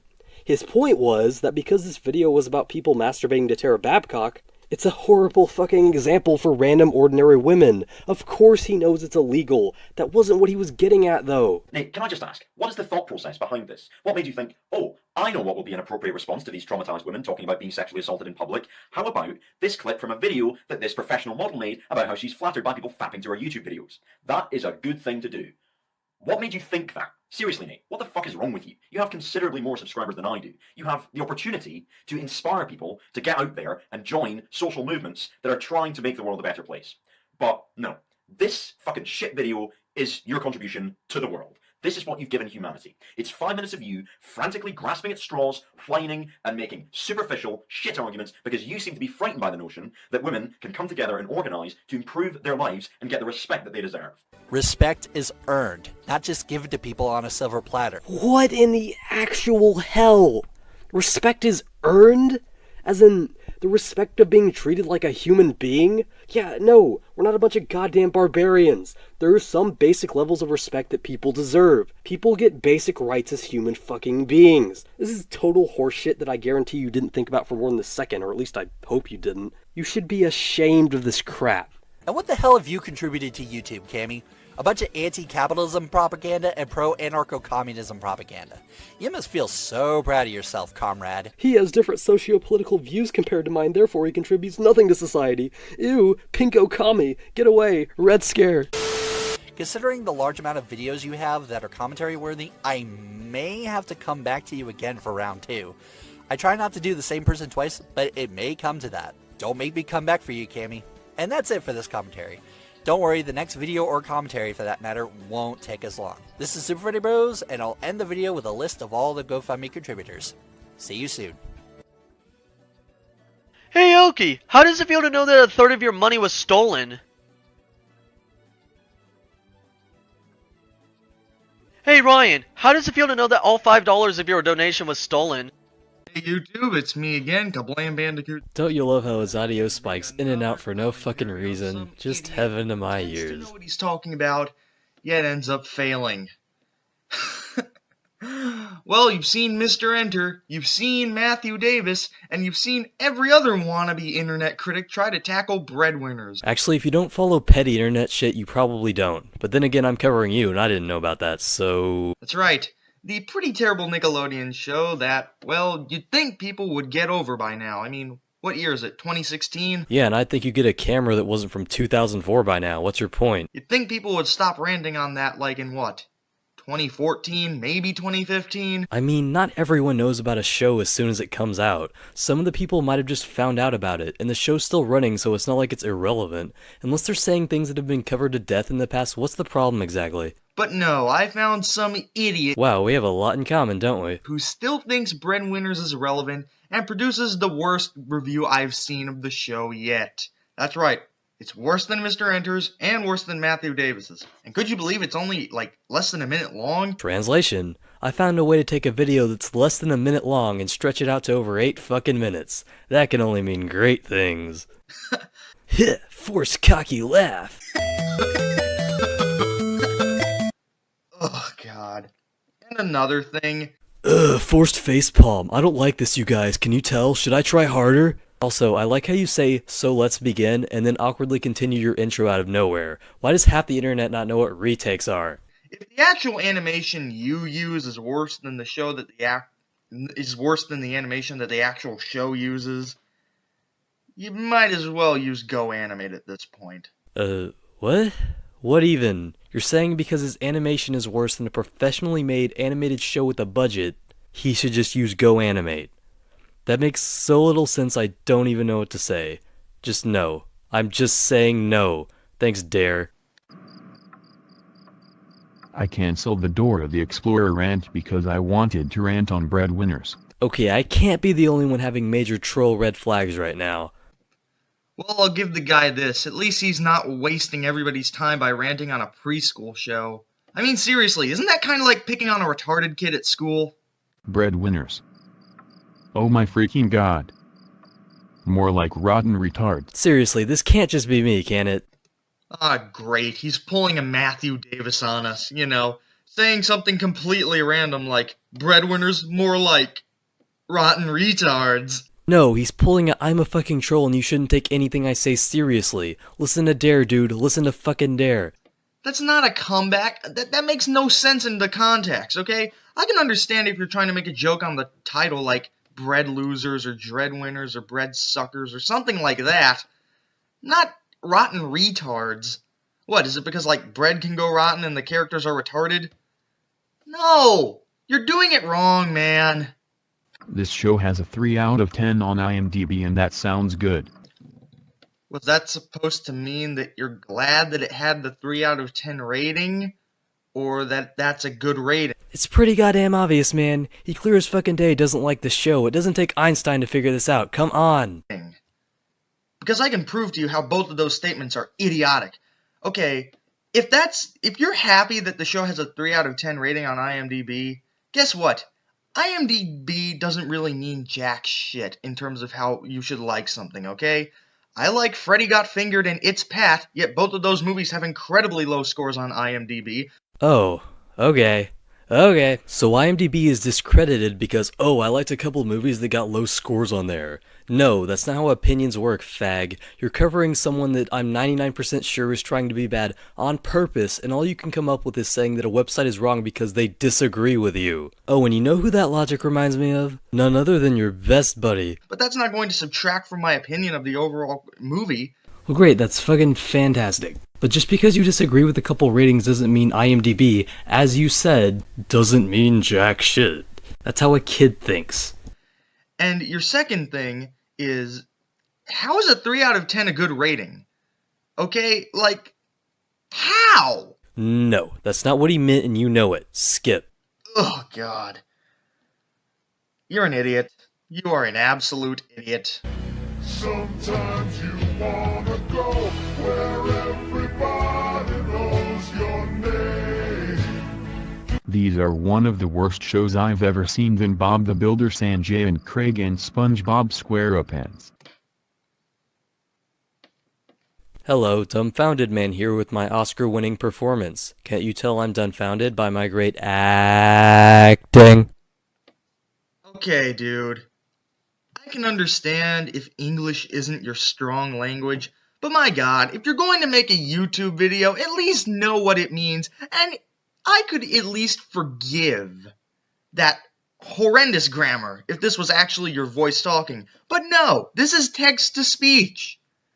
This is text-to-speech, and you still managed to make a completely idiotic grammar mistake. Assuming he isn't a troll, why would typing instead of talking make his bad English not an excuse? I have bad Spanish, and newsflash, that doesn't fucking change for me in text. I mean, sure, it's better than talking on the spot, but that doesn't make it not bad. I mean, I get some programs like Word and Google Docs can help correct that stuff, but not completely. In fact, I'm gonna type what he said into Google Docs right now. Not Word because I don't have it, and also it's not free anyway. And look, it didn't correct shit. So if you're gonna give him slack for having bad English, that still holds up here.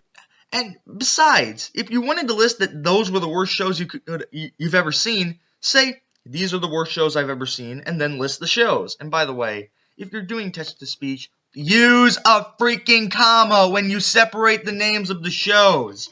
Assuming he didn't, since there's no way of seeing the original text and you don't know how his text-to-speech program works unless you somehow do but you don't bring it up, and either way I could still understand what he was saying, so I don't see your problem at all. Also skipping, because he spends 5 hours on a point that should only take a few seconds to debunk.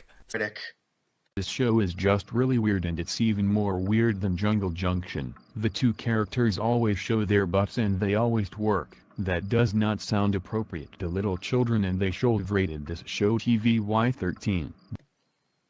Out of all the problems that Breadwinners does have, I actually don't find them twerking to be a problem.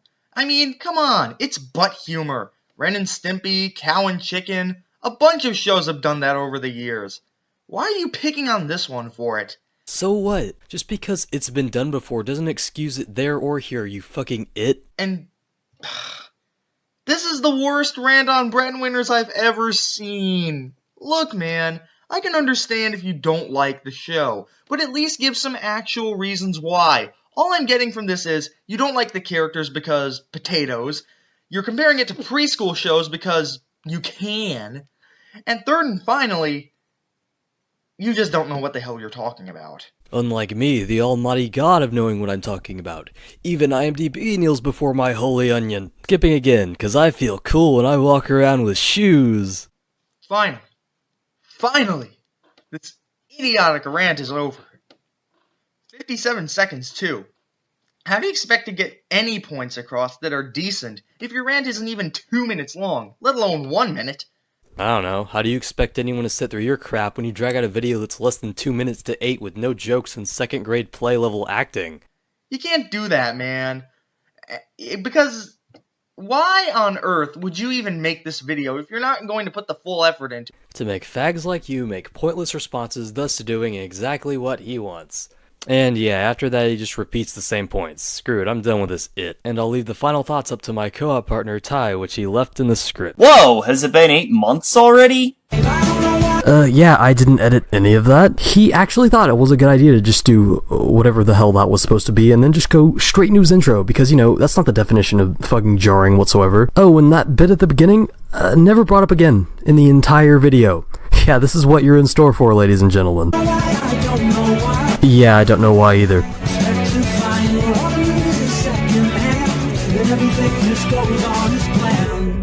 Now, recently I reviewed the new Powerpuff Girls series and wasn't thrilled with it.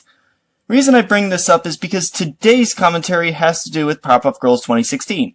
Specifically a commentary on Nero's Q's commentary on Rebel Taxi's review of the show. Who's Nero's Q, you might be asking?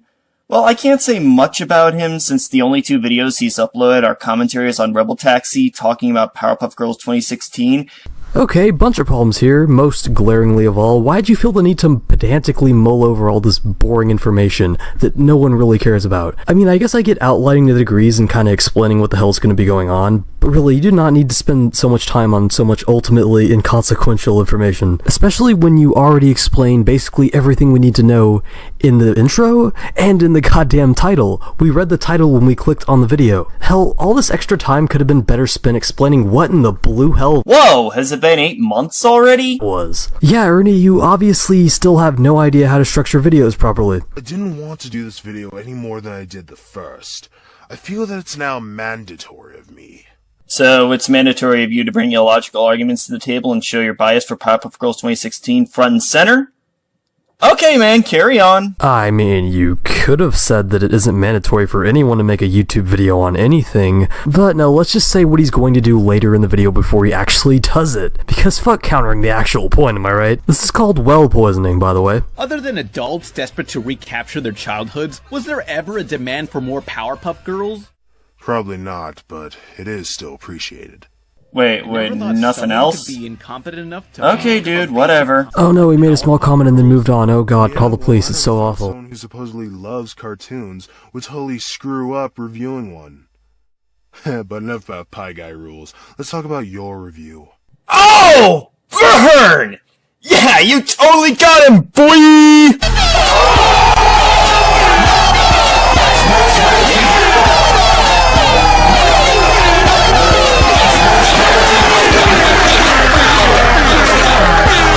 Just got roasted, son. Oh, dear God, why? But seriously, after what you've done in both of your videos, you don't have any stable ground to stand on in terms of analyzing shit. Yeah, hi, I'm Guy in the audience, and I haven't seen either of his commentaries, so how the hell am I supposed to know that? How am I supposed to take your word for it? You know, I wouldn't have to keep doing this if you would just finally get to the actual goddamn analyzing. In fact, if you look back at what Neros actually said, you didn't actually address anything, you just deflected. Also, you all might have noticed that Edgelord here is butted in what seems like every 5 seconds already. Little tip, don't do that. Let your opposer finish what they're saying, then you can speak your mind. Butting in like how you're doing can easily set up straw man and or make your opposer's lines be out of context. But did he actually straw man anything in that scenario? If not, then shut up. What made the original so unique, and what made this just average. I'd like to say something important. Here's how much you should be comparing this to the original. Now here's how much I care about the original.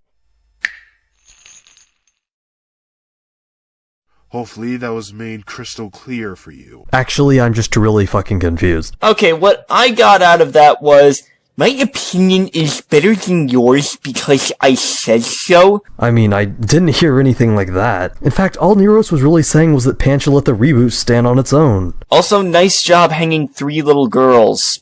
GG. You sound weirdly bored about children being hanged. As for not comparing the reboot to the original, did the both of us watch the same video? Pan explains why you can't ignore the original in this case. Are you gonna show an actual clip of this, or just make me take your word for it again? I already know the answer to this, so I'm just gonna move on. Not to mention, comparing something new to what came before can often help convey as to why something works, or doesn't work. Did I also mention that Pan does judge the reboot on its own merits? Okay, first thing, what is with these fucking pictures you're using? And this is actually a complete lie. Pan compares it to the original constantly throughout the video, as you will see, so yeah. Into the toilet I go. Oh, well, if that's your fetish, then, go for it. But I'll be finding the show on my mantle.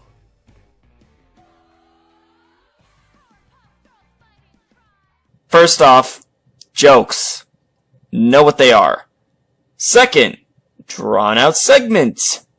Even though it's only a few seconds, those few seconds of silence with your OC just staring is a turn-off and boring. Couldn't the awkward silence be considered the point of the joke, though? Look up dry humor sometime. We got, Tex Anns can't read well. Shove it up your ass. The showrunners went in with the intention to develop the characters more because apparently the old show was, quote, very limited from a storytelling standpoint. This says it's about 3 girls who are always together and on their own.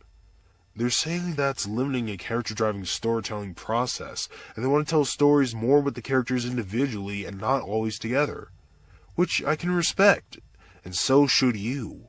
Really? 'Cause the girls are together and apart for the same amount of time as in the old show, each with their own stories to tell. Yeah, evidence? Any evidence at all? Please, thank you. Fuck's sake. I can't look for any evidence of this because I don't own the DVDs of the fucking show. So if you seem to think you know what you're talking about, why don't you at least give a verbal example? Blossom is shown to be smart. And yes, she has also been shown to want things clean, neat, and perfect. But hey, wasn't that Double D's character in Ed, Edd n Eddy? And that was an amazing show! Yeah, Double D was, but does that necessarily mean it fits Blossom? No, it doesn't. Just because someone has the same character traits as someone else doesn't mean it's good. No, but if Pan Pizza complains about a certain character trope when it's in the reboot, but not when it's in a show he likes, that is an example of double standards. If you're confused right now, that's because Pan made the argument that this character trope was bad. Blossom, the commander and leader, she's now Robin from Teen Titans Go or Lisa Simpson, obsessed with every single little thing being perfect. She was like that before, but now it's just too much. And Illinois guy cut it out. So we took this argument completely out of context.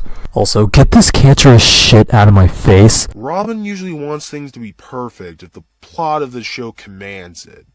And Lisa is not really that smart. She's more of a teacher's pet. Oh! Why are pine needles pointy? And, what's the difference between an asteroid and a meteor? Ooh, can you shrug anything other than your shoulders? And she's not really that clean either. You ran out of examples, didn't you? Okay, this ran out of examples bullshit is something Nero's pulls a ton and it makes no sense here. Also, way to say someone ran out of examples, yet only show one example for Lisa Simpson. Hypocrite. No, because he was saying that Pan was running out of examples because all the examples he gave were inadequate. And if Neros believes the one example he gave proved his point, why would he need to show any others? You know, unless you plan on actually debunking this example, and of course you don't. They shove an unrelated moral about having fun at the right time at the end? Unrelated? You weren't paying attention, were you? Buttercup was trying to goof off in Miss Keen's class, and when the Powerpuff Girls were trying to stop the panda, he makes Blossom and Bubbles have fun instead of doing their mission. It's a clear comparison. This episode frankly was more of a problem of Buttercup being an ass to Miss Keen. If anything, a more appropriate villain would probably be an anarchy-based villain. Also, let him finish. Wait a minute, that's it? Okay, this entire interjection. Total shit. First of all, you bring up a topic that neither of them were even talking about, being Buttercup being an ass to the teacher or whatever, but that wasn't the point. The point was about the moral of the episode. Then you say, well, I think it should have been an anarchy-based villain, which, okay, great, no one cares what you think the show should have been, because it's not that, so get over it. Then you say you should let him finish, indicating that there was extra context needed, but then you didn't even show anything, and you just skipped. What the fuck? This is the equivalent of some jack-off smashing a vase and pasting it together like, look, I fixed it. Actually, it would have been more... Let him finish. Oh my god, what is their problem? What the? You cut that part out! No, you're the one who broke it. You put the plant in there, you water the plant, the water leaks through like that one Brady Bunch episode. GG on letting your opponents have a fair shot. Wait, if you were able to show context here, why the fuck didn't you do it the last time? Fucking genius of commentaries over here. So now that I have your attention, I see online, the intellectual, regurgitating intellectual assholes. No use denying it, but I don't see how that's relevant. Aw, it's adorable. He thinks he's not one of them. Clones because they're running out of clones. Bullshit. Number one, that's fucking bullshit. I don't give a fuck what cartoon it was in. I don't give a fuck what comic book it was in. I don't give a fuck what novelization it was in. I don't accept it. Clones and troopers have always been the same. Wow, nice way to debunk an argument. Too bad the TV series is considered canon with the series. And that's according to the new parent company, too. Also, that new guy, which we have no idea who he is, could have been using that as a disguise, like in A New Hope, when Luke and Han snuck into the Death Star disguised as stormtroopers. I would ask why he didn't think of that, but that isn't what this video is about, because... oh boy! Okay? Clone stormtroopers and clones and stormtroopers have been one and the same. Always has been, always will be. I don't give a fuck with the riots and the black rioting and all that shit. Look, I'm gonna tell you why. Once and for all, people like myself, who has bad grammars, was Luke Skywalker burning the remains of Darth Vader. All right. Okay? It brought back the essence of it. And more importantly, showed us something familiar. Someone we can identify with, you know? Even if Mark Hamill ends up having only a cameo, all right? Show Mark Hamill. Show Mark Hamill. Show Carrie Fisher. Show Harrison Ford. Give me at least fucking Chewbacca. At least fucking Chewbacca. You couldn't even give me that, JJ? Sorry, did the movie come out while I wasn't looking, or do we still only have a teaser trailer to go off at the moment? You're jumping to conclusions. And this is the problem with the real teaser trailer. This is the problem. I don't care if the guy's black. I just don't give a shit about the guy. Really? You don't like it because of the teaser? The teaser didn't elaborate on who he is. Yeah, that's pretty stupid. Also, I don't care if the guy's black. I'm gonna hold you to that. Who is he? What is he? What the fuck is he about? I don't care. I don't care. How you want me? Who gives a fuck? Oh, I don't know. Maybe the fat guy screaming in my ear. Whoa, he's running from something. This thriller is intriguing. No, it's not, because I don't give a shit about the guy. I don't give a shit about the dude in the fucking plane. Who the fuck is that? I don't give a shit about the bitch. Oh, my bad. It's not that the teaser didn't explain who they are. It's that they aren't pandering to you. Ah, yes. The almighty green eyes fallacy. real fast clip they show of her. I don't care. You're pushing this new goddamn cast when they haven't earned any of my caring, motherfuckers! First of all, have a Snickers and calm the hell down. Second, of course you don't care about them yet. We don't know anything about them since it's just a teaser trailer, you dense retard. And then they create intricate, the fucking defenders of this teaser trailer create the intricate, we gotta see it's fresh, it's new. No! They're just trying to sell you new shit! New characters in the Star Wars franchise means new toys, new cartoons, new books to base the characters on. That's the problem. As if that doesn't happen with every other franchise ever. It is the problem that I feared was going to happen when I first heard about episode 7, okay, was that the original cast would be a small little cameo types. Hey, here you go, bye. And we were going to be given some uninteresting, phony baloney, new young people. And how, in the name of Yoko Ono and Jesus running over Oprah in a convertible while singing Weather Girls and eating angel hair spaghetti in space, do you know that there isn't going to be returning characters, especially since they're casting Mark Hamill, Harrison Ford, and Carrie Fisher for the movie? Plus, the movie takes place 30 years after Return of the Jedi, which is probably intentional since Mark Hamill, Carrie Fisher, and Harrison Ford might not be up to snuff for taking part in a lot of the action scenes due to them being, well, old. Aging happens to everyone.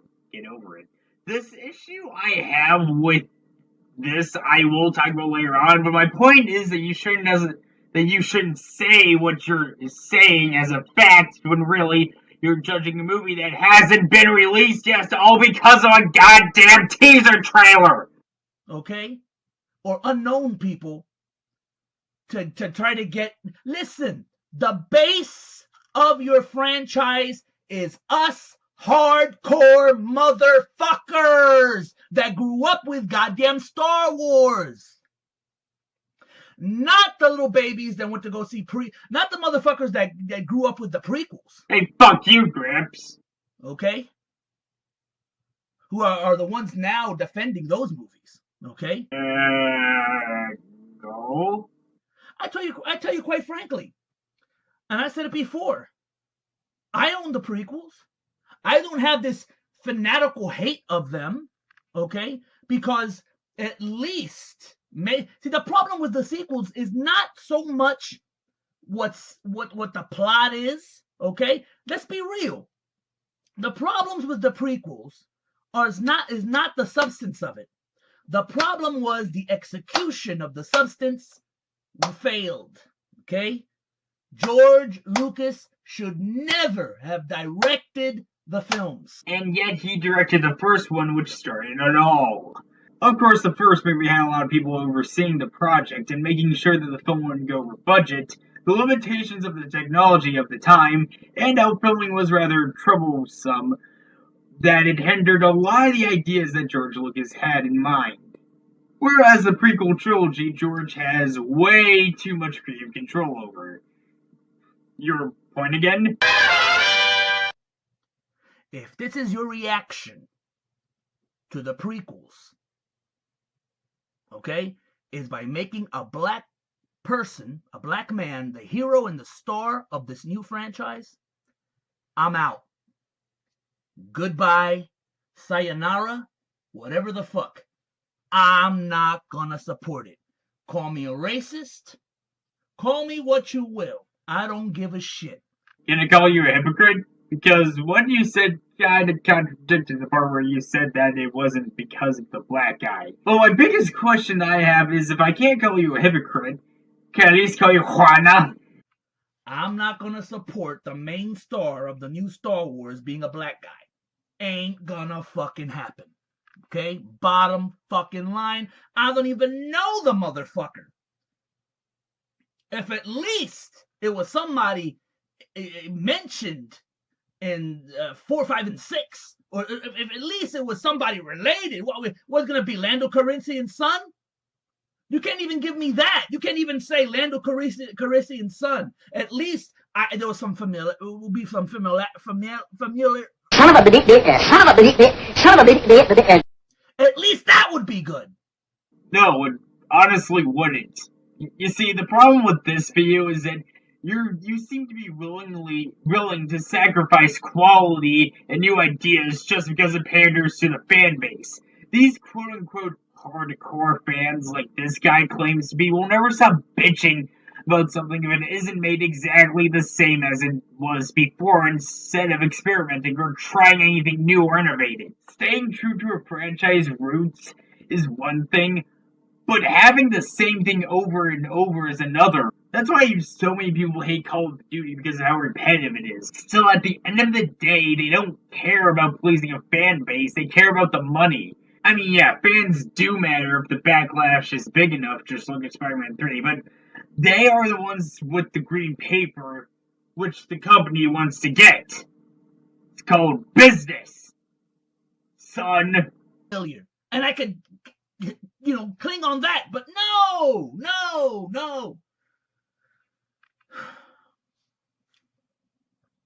I think personally the movie's going to be a clusterfuck. It might be the complete opposite. You know where I said that the problem with the prequels was Lucas not directing them well? I believe these new movies are going to be directed well by Abrams, by JJ. But the plots and the stories are going to be horrible. They're going to be horrible. They're going to be awful. Yeah, I mean, after all, look who's writing the stuff. Oh, right, the guy who wrote Empire in Return is co-writing the script. Not even your own fan-tard logic works here. Well, regardless, if you are a Star Wars fan like me and you're very disappointed, just remember, the One Ring to rule them all, baby. No. You do not have the nerd credibility to quote Lord of the Rings. We're done here. Okay then, final thoughts? Well... Damn it, David! Not again. I have never jumped on a lazy green bandwagon before. Normally I talk about a lazy green video after everybody else has talked about it. But today, I'm jumping on the bandwagon. Today's video will be on Trans Men Explain Male Privilege. If you don't think male privilege exists, you are wrong. I love how this video starts. If you disagree with me, you're wrong. You know, from my angle, it sounds like you're saying that, oh, that's all they're saying. You're wrong because you're wrong and you're wronged. But if you realize this is the beginning of the video. Yeah, I'm pretty sure Jar was aware of that. His point was that the very first sentence we're greeted to in the video sounds arrogant and douchey. Also, didn't you just say he was wrong? For saying the other guy was wrong? For saying Jar was wrong? Hang on, I'm fucking confused. Talk about treating your opinion as if though it's fact. Gender bias is often ignored because it seems invisible and subjective to those who benefit from it. Yes, Lacey, I do agree. I'm pretty sure you don't notice that women almost always get custody of the children. And men get privilege everywhere freaking else. What is your point? You have got this one example of where male privilege does not exist, when it still kinda does. Good job. Okay, so your point is that Jar only has one piece of evidence, and that there are more areas where men are privileged, yet you don't give any evidence. You're trying to point out lack of evidence, yet bring up no evidence yourself, and in the end, Jar has more than you. Trans men have experienced both sides of the gender-divided society, so I'm gonna let them explain male privilege in their own words. Yeah, but didn't you just pick a bunch of trans men who agree with your narrative? I'm just saying you have the power to pick who's on your show. Let me tell you something. That's what everyone does when they're trying to prove a point. They bring up evidence that supports their point. If you want to debunk this, like you're trying to do here, you need to bring up your own evidence, which you did twice in this video. No, he was trying to say that Lacey's source was biased, and no, that's not necessarily what you do. Yeah, you bring up arguments to support your case, but it helps to give you more credibility if you also show a different point of view, even if the point is to rebut it, like Jar is doing. and like you're doing, and like I'm doing, holy shit! Male privilege is the bullshit idea that men are better than anybody else. By anyone else, do you mean women? Well, it probably does mean anyone, as in women, which is what they're saying, because women are a part of anyone, but it could also mean different kinds of men that think they're better than each other and are above other men. It could mean anyone!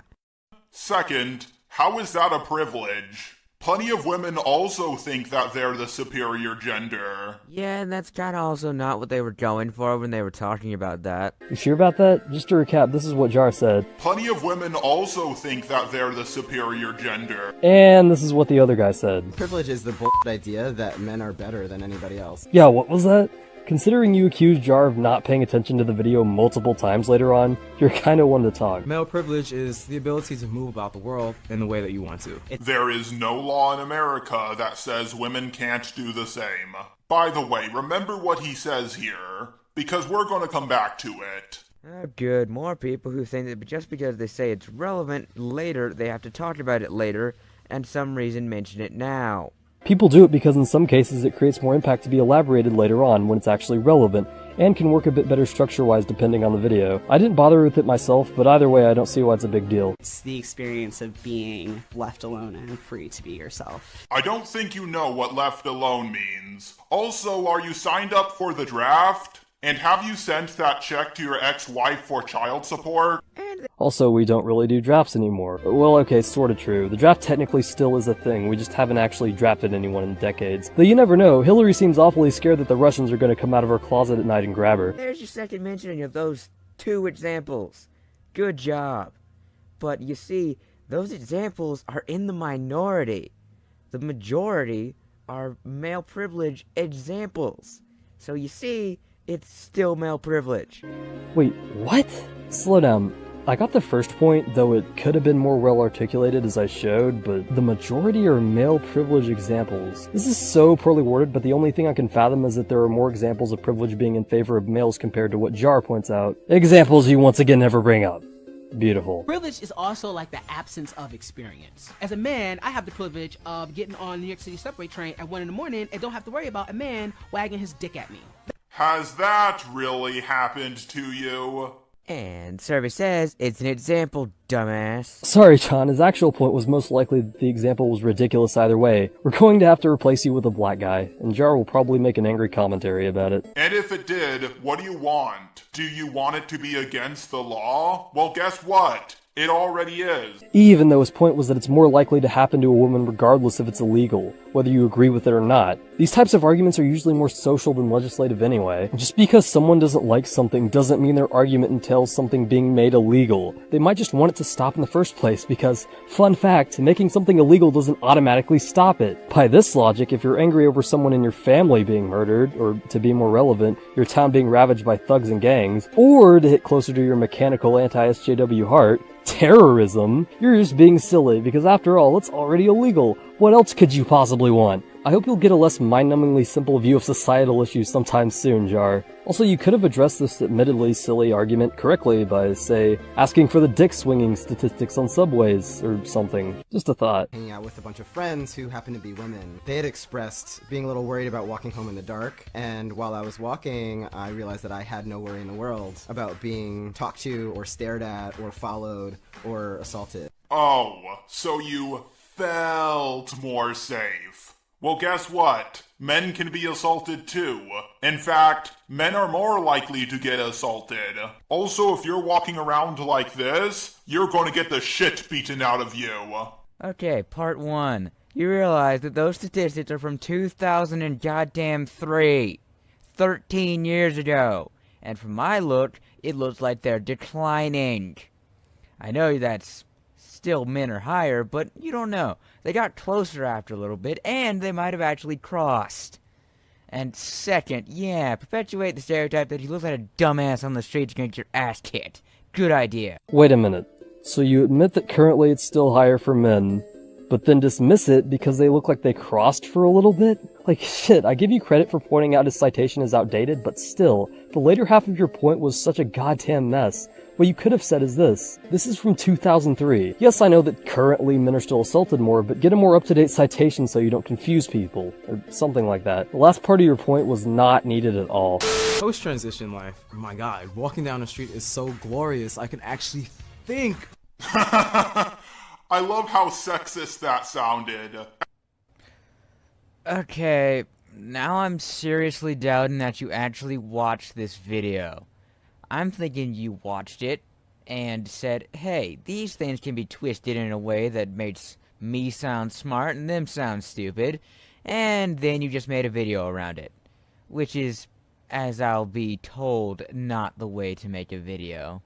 How did he twist the words? I'm pretty sure he just felt the way the guy implied that women can't think came off as subconsciously sexist. I mean, unless you have some sort of actual explanation to show how Jar twisted his words, I have no reason to let this hold any water. As a man, I can actually think! Oh look, that was what he meant. That's fun. Hey Sirius, are you still the champ of watching the original video? First time I ever experienced male privileges on social media. I've always been the type to express myself and talk real crazy. And when I did it prior to transitioning, it wasn't okay. But the minute that I transitioned and everybody looked at me as that male figure, it was like, oh man, that's hilarious. I'm like, hey guy, I've been hilarious all this time. So what are you talking about? So you're saying you experienced this on social media? Interesting. Did you know you don't have to be trans to change your gender on social media? That doesn't refute his point. His point is that people perceived him differently when he was male. The fact that you don't have to be trans to change your gender on social media doesn't really mean anything, because either way, this guy is trans, and either way, when he was perceived as male by everyone, there was a different reaction. Interesting. Did you know that this is an actual story that can't be changed and actually makes sense? You know, because he wasn't lying about his gender, as you're going to say, and he was discriminated against and told that he wasn't funny, but when he became a man, he became funny automatically. You see, your little anecdote here makes no sense in the context and doesn't debunk the point at all. That's normally what happens in your videos, actually. Okay, wait a minute, I'm seeing a pattern here. You're on a roll, and then at the very end your point just crashes and burns. To expand on that, how was what Jar said an anecdote? Like, if anything, it was a non sequitur. Actually, if anything, what the original guy said was an anecdote, since an anecdote specifically means a story or account of something. So you got it exactly backwards. You can say you're a girl if you're a guy, and you can say you're a guy if you're a girl. And let me tell you, every single guy I know who has lied about being a girl has told me the same story. They said they never received so much free stuff. Yes, the women get a lot of free stuff because they're so hot and pretty is a great stereotype to live by. Sarcasm incoming. It doesn't matter if it's a stereotype. Jar is just saying what people told him. Why would it matter if it fits a stereotype if, according to him, it actually happened? Actually, why didn't you put the anecdote point here, since this is, you know, an actual anecdote?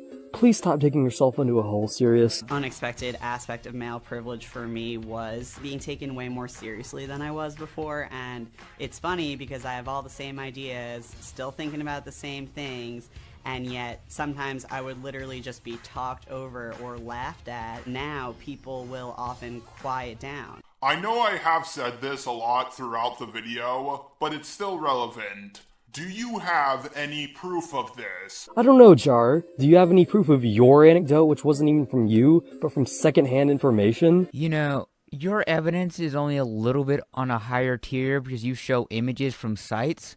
But how do we know that those sites aren't altered by you or are made by you to serve your point? You know, this is the internet where we can do whatever we want to prove our points. If you think about it, your evidence is anecdotal because it might be fake. Images aren't anecdotes. Stories are anecdotes. He shows one in this very video. There are so many free dictionaries on the internet. Please use one of them. Because anecdotal evidence is anecdotal. And having experienced that from both sides of the spectrum, as female and male, I call bullshit on that right now. You call bullshit on what? I'm so confused. I don't know, all the stuff that happened earlier in the video? Why are you confused? Do you have the memory of a goldfish? Male privilege and sexism isn't just a problem for women, but it's also about liberating ourselves. Masculinity is very diverse. Masculinity is what it is to you. You don't have to be a brute. You don't have to be an athlete. And my masculinity looks like a man who likes puppies and babies. And there's nothing wrong with that. That is true, there is nothing wrong with that. However, in today's society, there is something wrong with being a tough man. If you're a man and you try to do something tough, toxic masculinity! Oh, I'm gonna have fun debunking this. Yeah, maybe if you happen to be in the vicinity of the humongous lady, but those types of people are in the minority, and I bet you most people have never run into them in person. Hell, I know I haven't. But to address this more thoroughly, see how many weird looks or harassing you get from people in general, as a man, in public, trying to do something tough, compared to doing something like wearing a dress. We now interrupt your scheduled program for the Sirius Tries to Debunk This show. Pause for a second. What? Are you making a real point, or are you making a joke? If you're making a real point, it's not that there's a problem with being a brute, there's a problem with being a douchebag. If you're not making a point, what does this have to do with anything?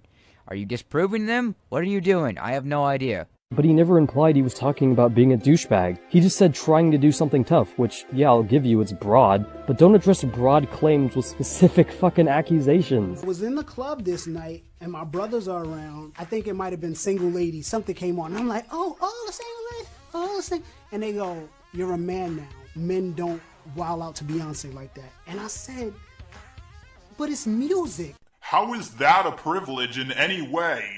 Char, is this what you call debunking, dude? There is such an obvious point to be made here. The thing is, what he brought up here is arguably a female privilege. Since not only would women not get weird looks from doing that, but society is generally more accepting and supportive of women who do masculine things than men who do feminine things. In fact, I've seen feminists show a lot of support of women who do that because it breaks gender norms. Back to the point, you could have pointed out this is actually a female privilege, which could be an argument against them, since this is a video specifically about male privilege. I mean, I will give you that you sorta try to tackle how this goes against the point of the video in a part that Sirius cut out, but this just could have been done better and more eloquently. You know, looking back at the video, they're now explaining how it's not cool to act like men are different. That's essentially what's going on here. He's saying that it wasn't cool for his brothers to say, oh, you can't act like that now, you're a man. They weren't saying how that was a privilege. Come on, man. You gotta give me something here to make me think that your over 2,000 subscribers are warranted. How was he not trying to say it was a privilege? I'll reiterate, wasn't that the entire point of the original video in the first place? After that Jar says the N-word and Sirius takes offense to people using it that aren't black, I don't really care to touch that because that segment is already enough of a train wreck as it is, and I don't really feel like pouring gasoline on a bonfire right now. To sum it up, you can say what you want. If you don't want someone to say something, that's fine, but they don't have to listen to you. But at the end of the day, I don't really care. If a guy wants to really understand male privilege and understand what it is, talk to women. And if a woman wants to understand female privilege, she should talk to a man. Step back, listen to what other people are going through, ask them what they're going through, and I think you'll see that the world doesn't run exactly the way you think it does. Listen to your own fucking advice and leave your fucking hug box. That makes no sense. Wow, funny media clip. You know what I love? When people are too lazy to actually address a point, so they just throw in a random clip from a movie and don't actually add anything. That's my fucking favorite. You're doing nothing wrong by having privilege. It's just what you do with it that matters. And Lacey is using her privilege to push her political agenda. Okay, I know the media clip was like a couple seconds ago, but none of these arguments he's making make any sense. What does Lacey's privilege have to do with what he just said? Nothing is the correct answer. Wait a minute. So you do address it, but you wait to actually do so.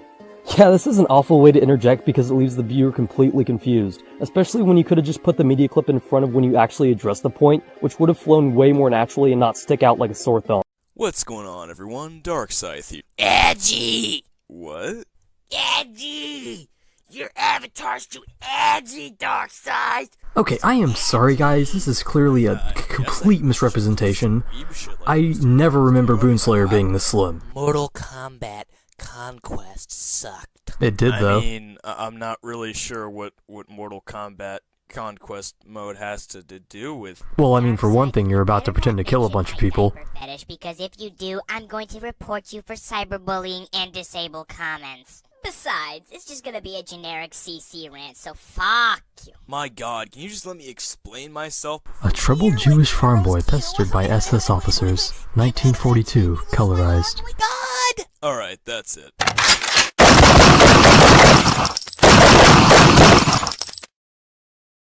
Weird, the shooter usually dies at the end of these. Hello everyone, edgy neckbeard basement dweller here. Which now, one? Before I begin, this is not what I was advertising in my teaser trailer. I decided to delay it since the project is rather ambitious and I need more time to complete it. I can't even imagine what would take longer than that elegant recreation of the Aurora Theater shooting. It's more juicy commentary material that you've been so desperately craving from me. I can't wait to see all of you autistic spurgs make a commentary on this video with your My Little Pony and Steven Universe avatars and bitch about how I use the word spurg and too many ad hominems. But I'm a nice guy sometimes, so I'll just do the job for you. Every time I make a point that's controversial within the commentary community, I'll just insert the argument that I already know you're gonna make. But Dorkscythe, that's an ad hominem! Okay, no, this is an obvious straw man. For my avatar, I used my OC, Black Power Steven. Project of mine, and it got great reception from the commentary community. It honestly amazes me how I managed to rile up an entire community. Yeah, all 19 of them. Minute teaser trailer.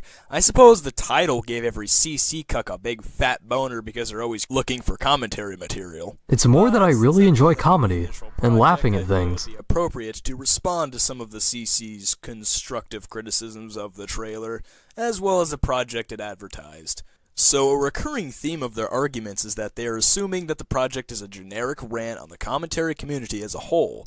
Which it obviously isn't. This is just my generic CC rant prelude to the real video. Fucking idiots. Their entire argument is an inaccurate assumption. So at this point, you're probably wondering, where'd all this shit start? Well, I was added to this chat on Skype a while back, where a lot of the big commentators were cited by 8363MTR. Wait, he's talking about Drama Llama, isn't he? He thinks anyone gives a shit about Drama Llama. Jesus Christ, he is new. The CC's stamp of approval. I mean, God forbid uploading what you want without worrying about the opinions of your peers. I mean, that's just ridiculous. Look, guys, all I'm saying is that 6 million sounds a little inflated to me. Boy, did I get a great reaction. They asked for examples of why the CC has rubbed me the wrong way as of late, so I used doodle diapers as an example. But dang slut, the term doodle diapers is overused! So is using the term edgy, but you don't hear me bitching, do you? Yeah, guys, you don't hear me bitching about you calling me edgy. But Dorkscythe, they call them autistic spurg, and that's cyberbullying and harassment! But I thought the term autistic spurg was just an insult of a 12-year-old and shouldn't be taken seriously. Why would you disable comments? Make a whole video dedicated to them if it's just a petty, overused 12-year-old insult. Well, it's like this. One little filthy Armenian, not really a big deal. But when we got like millions crowding up Turkey, yeah, that's a different fucking story. Now, that's all I have to say about doodle diapers. Everything about it has been said before, and I don't feel like regurgitating what others have said. Because that's exactly what the CC cucks are doing with me right now, and I want no part of that. So, the illogical Reaper decided to step in and argue against what I had to say about freedom of speech. Oh great, he's gonna talk about the Lugan press again, isn't he? Violence, and this is what he had to say. Okay then, I want you to go into someone's house and yell whatever you want.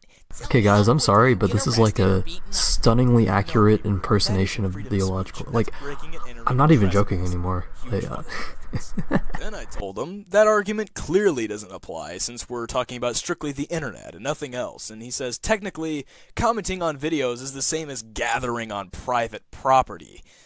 No, Reaper. YouTube videos are actually public to the whole world, and it's completely legal and not trespassing if you comment on said public YouTube video.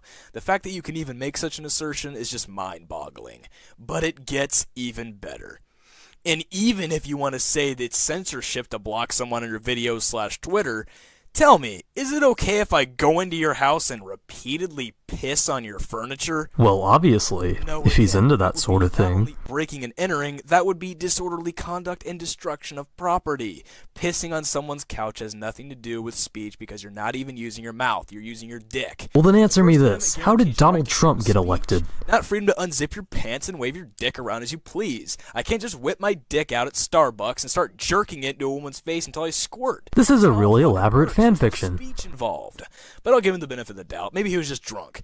Well, I mean, honestly, if you're going to get into a furniture pissing session, that's really the way to go. The Illogical Reaper decided to put out a hit piece on me. A damn long one at that. Let's take a look at this novel.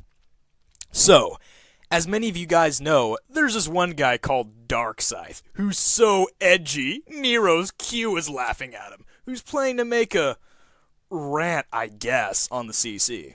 It's amazing how these people ridicule me for using spurg as an insult, for being overused, yet the only insult they have towards me is edgy. Supreme Gentleman, Fingerless Gloves, Columbine Jr., South Sudan, that kid from elementary school that thought he was Shadow the Hedgehog, the trans bathroom invader, Let's Meet at Spencer's, Limp Bizkit Fan 67, the Black Pillar, that guy that gets really weird when you talk to him about the Holocaust, and Susan. The rant itself is just going to be as predictable as always, with Doodle as a diaper-wearing tranny, and Ryan did an 8-minute skit that one time, and that's no good. The Illogical Reaper calls himself hashtag the skeleton of the CC, and that's bad because we said so, and so on and so forth. Now this is exactly what I'm talking about. They're criticizing a rant that may never be. The only criticisms they have are based off of assertions that they have made themselves, not based off of anything I actually said in the trailer. Wait, so should we let the next Mexican in after what the last one did? That's not my main problem with him. My main issue with him is not what he masturbates to in his spare time, but how he censors the opinions of others when the very foundation of the CC is supposed to be a space of free thinkers and the ability to voice your opinion no matter how unpopular or grotesque it is. I have no problem with skits if they are properly executed and entertaining, even if they are long. I've made long skits myself, so I clearly have no problem with it. I don't really care that you call yourself the skeleton of the CC. However, I find it ironic that the self-proclaimed skeleton of the CC is trying to ridicule me for being edgy, implying that calling yourself the fucking skeleton of the CC isn't edgy at all. Well, that doesn't make you edgy, that just makes you fucking dead. So in that sense, it's pretty appropriate. With absolutely god-tier videos every single time. I'll admit that it has some problems it needs to work out, like the bandwagon effect, which I find is kind of annoying. However, it feels like the anti-CC's problems seem to be more petty nitpicks than anything else. Petty nitpicks? Yeah, like every criticism the CC cucks have given me on my trailer so far. Doodle is a transgendered typer fag, setting aside the fact that she's admitted that sex disgusts her, and all the pictures she drew were challenges more than anything else. But now, let's throw pointless mud at everything, because why not? Yeah, that is pretty laughable. I mean, when people recreate Columbine in their intro skits, are we just gonna take that as a challenge too? Fetishes? However, fetishes are things that infinitely fascinate me, as I find it to be interesting to see where the weird of the world begins and how far it goes. I will say there are some I enjoy more than others, certainly though. You can't be interested in fetishes and be disgusted with sex. That's just not how it works. That's like being disgusted by gore, but being interested in murdering your entire family. It just doesn't add up. And I would know. I went swimming last summer for the first time in years. I was so proud of how happy I felt in my new swimsuit that I took a selfie and posted it on Tumblr, like thousands of other people do every day. Oh lord, I know where this is going. The next morning, I had an anonymous message waiting for me. You have one of the worst bodies I have ever seen.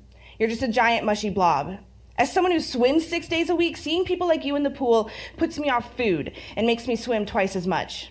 You are truly disgusting to look at.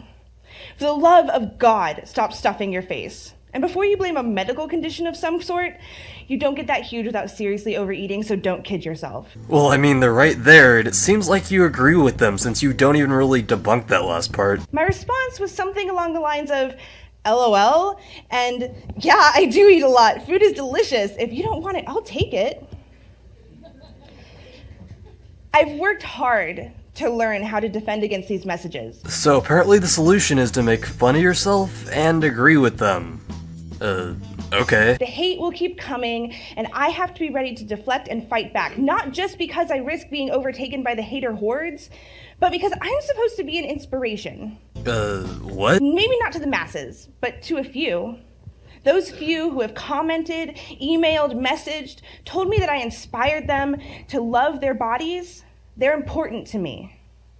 I don't want them to know that I still have days where I think my life would be better if I was skinny. Well, hang the fuck on, I think you might have been onto something there. You know, maybe, stay with me here, maybe your life would be better if you stopped being really unhealthy. Just saying. I don't want them to know about those nights where I still cry because I feel disgusting. I want to be a beacon. Well, beacons are pretty easy to see from far away, you got that much down. Not a disappointment. But those days do happen, and the messages keep coming, so I've had to learn how to fight back. Ignore them. Be flippant. Turn it into an opportunity for activism. Or, you know, you could just block them. The block button's there for a reason, you know. And if what you're getting sent is just harassment, then I wouldn't judge you for using it. My favorite part of this lovely message is where they said, before you blame a medical condition. Yeah, it's my favorite part too. It's the valid part. They have anticipated this excuse because I am not unique in being the object of their disgust. I am not special. I am the 5th, 10th, 42nd, 100th fat person at which they have spit their hatred.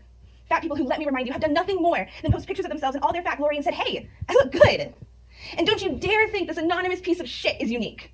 Any fat person who loves themselves loudly, verbally, textually, visually, has stories of abuse, oppression, and violence to fill their own Library of Alexandria, and we know how it feels to be burned to the ground. You know, this sort of stuff isn't unique to fat people either. Pretty much anyone who gives themselves some sort of a presence on the internet gets shit like this, and you know what? We learn to deal with it. It's not that hard. You're not a special snowflake because you get hate comments, and it doesn't give you an excuse to go full victim mode. Like I said before, the block button. It's there for a reason. And if you're talking about abuse outside the internet, I hope I don't have to tell you that doesn't happen exclusively to fat people either. That is why being fat and standing up and saying, I don't hate myself, is a revolutionary act.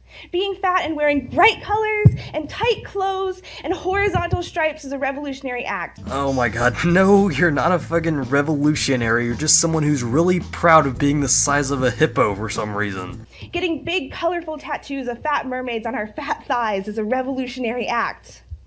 Because here's the thing. Being fat is having to exist in a world that doesn't want me. Well, forgive me if I'm starting to sympathize with the world a little bit right now. Flying is one of the most nerve-wracking experiences I've ever had, not because the plane might crash, but because I might get on it and find out last minute that I can't fit in the seat, and then oops, sorry, better scrounge up the money for another ticket or wave my flight goodbye. Or, here's a crazy, radical, revolutionary idea. You get on a goddamn treadmill. It isn't the world's fault that you can't fit in an airplane seat because of your own choices. I'm going to college, working to get this education that my generation was promised would make our lives better, but you try concentrating on literary theory when the arms of your chair are digging into your thighs hard enough to bruise. Oh, okay, so you're so committed to education, but you can't even be bothered to lose a little bit of weight. That's great. Shopping with friends? Forget it. Maybe one store in a mall will carry clothes that fit me. If I'm lucky, those clothes will be something resembling cute. If I'm very lucky, one other store will carry plus sizes. Online only, of course. They can't have fatties in their store. Or maybe they don't normally carry those sizes because most people aren't ginormous. Being fat is knowing that this man-made world isn't made for me, but I have to live in it. If anything actually does acknowledge that I exist and deserve representation, it gets accused of promoting obesity. Yeah, because obese people are unhealthy. Same reason models aren't chain smokers with no teeth left. Because there are definitely little kids out there saying, I want to be fat when I grow up, if they see a cool fat character on TV. And the fat little kids who grow into eating disorders because they never see someone like them portrayed positively in a book, in a movie, well, at least that eating disorder will make them skinny, right? No one fucking says that. Either show an example or stop strawmanning. Body positive spaces do exist. You can find plenty of people willing to crow that they support self-love for everyone. Problem is, a lot of them don't practice what they preach. There's a limit to their definition for everyone. They only want certain kinds of fat people to love themselves. If you're too big, well, they're not sure body positivity is for you. Well, yeah, because here's the thing. There are body types. There are people that are just naturally bigger.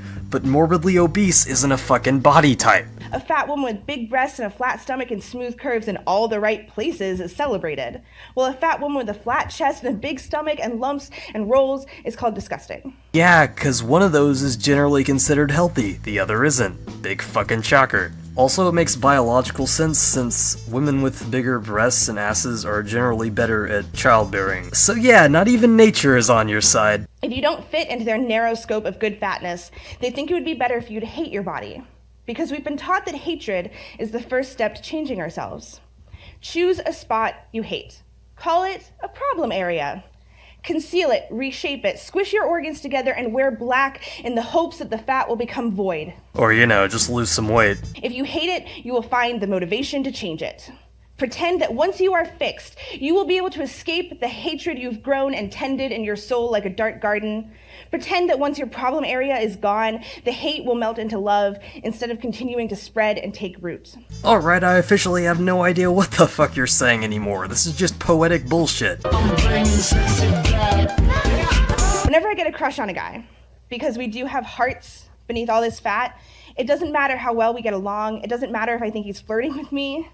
I'm crippled by the voice in my head saying he's probably not into fat chicks.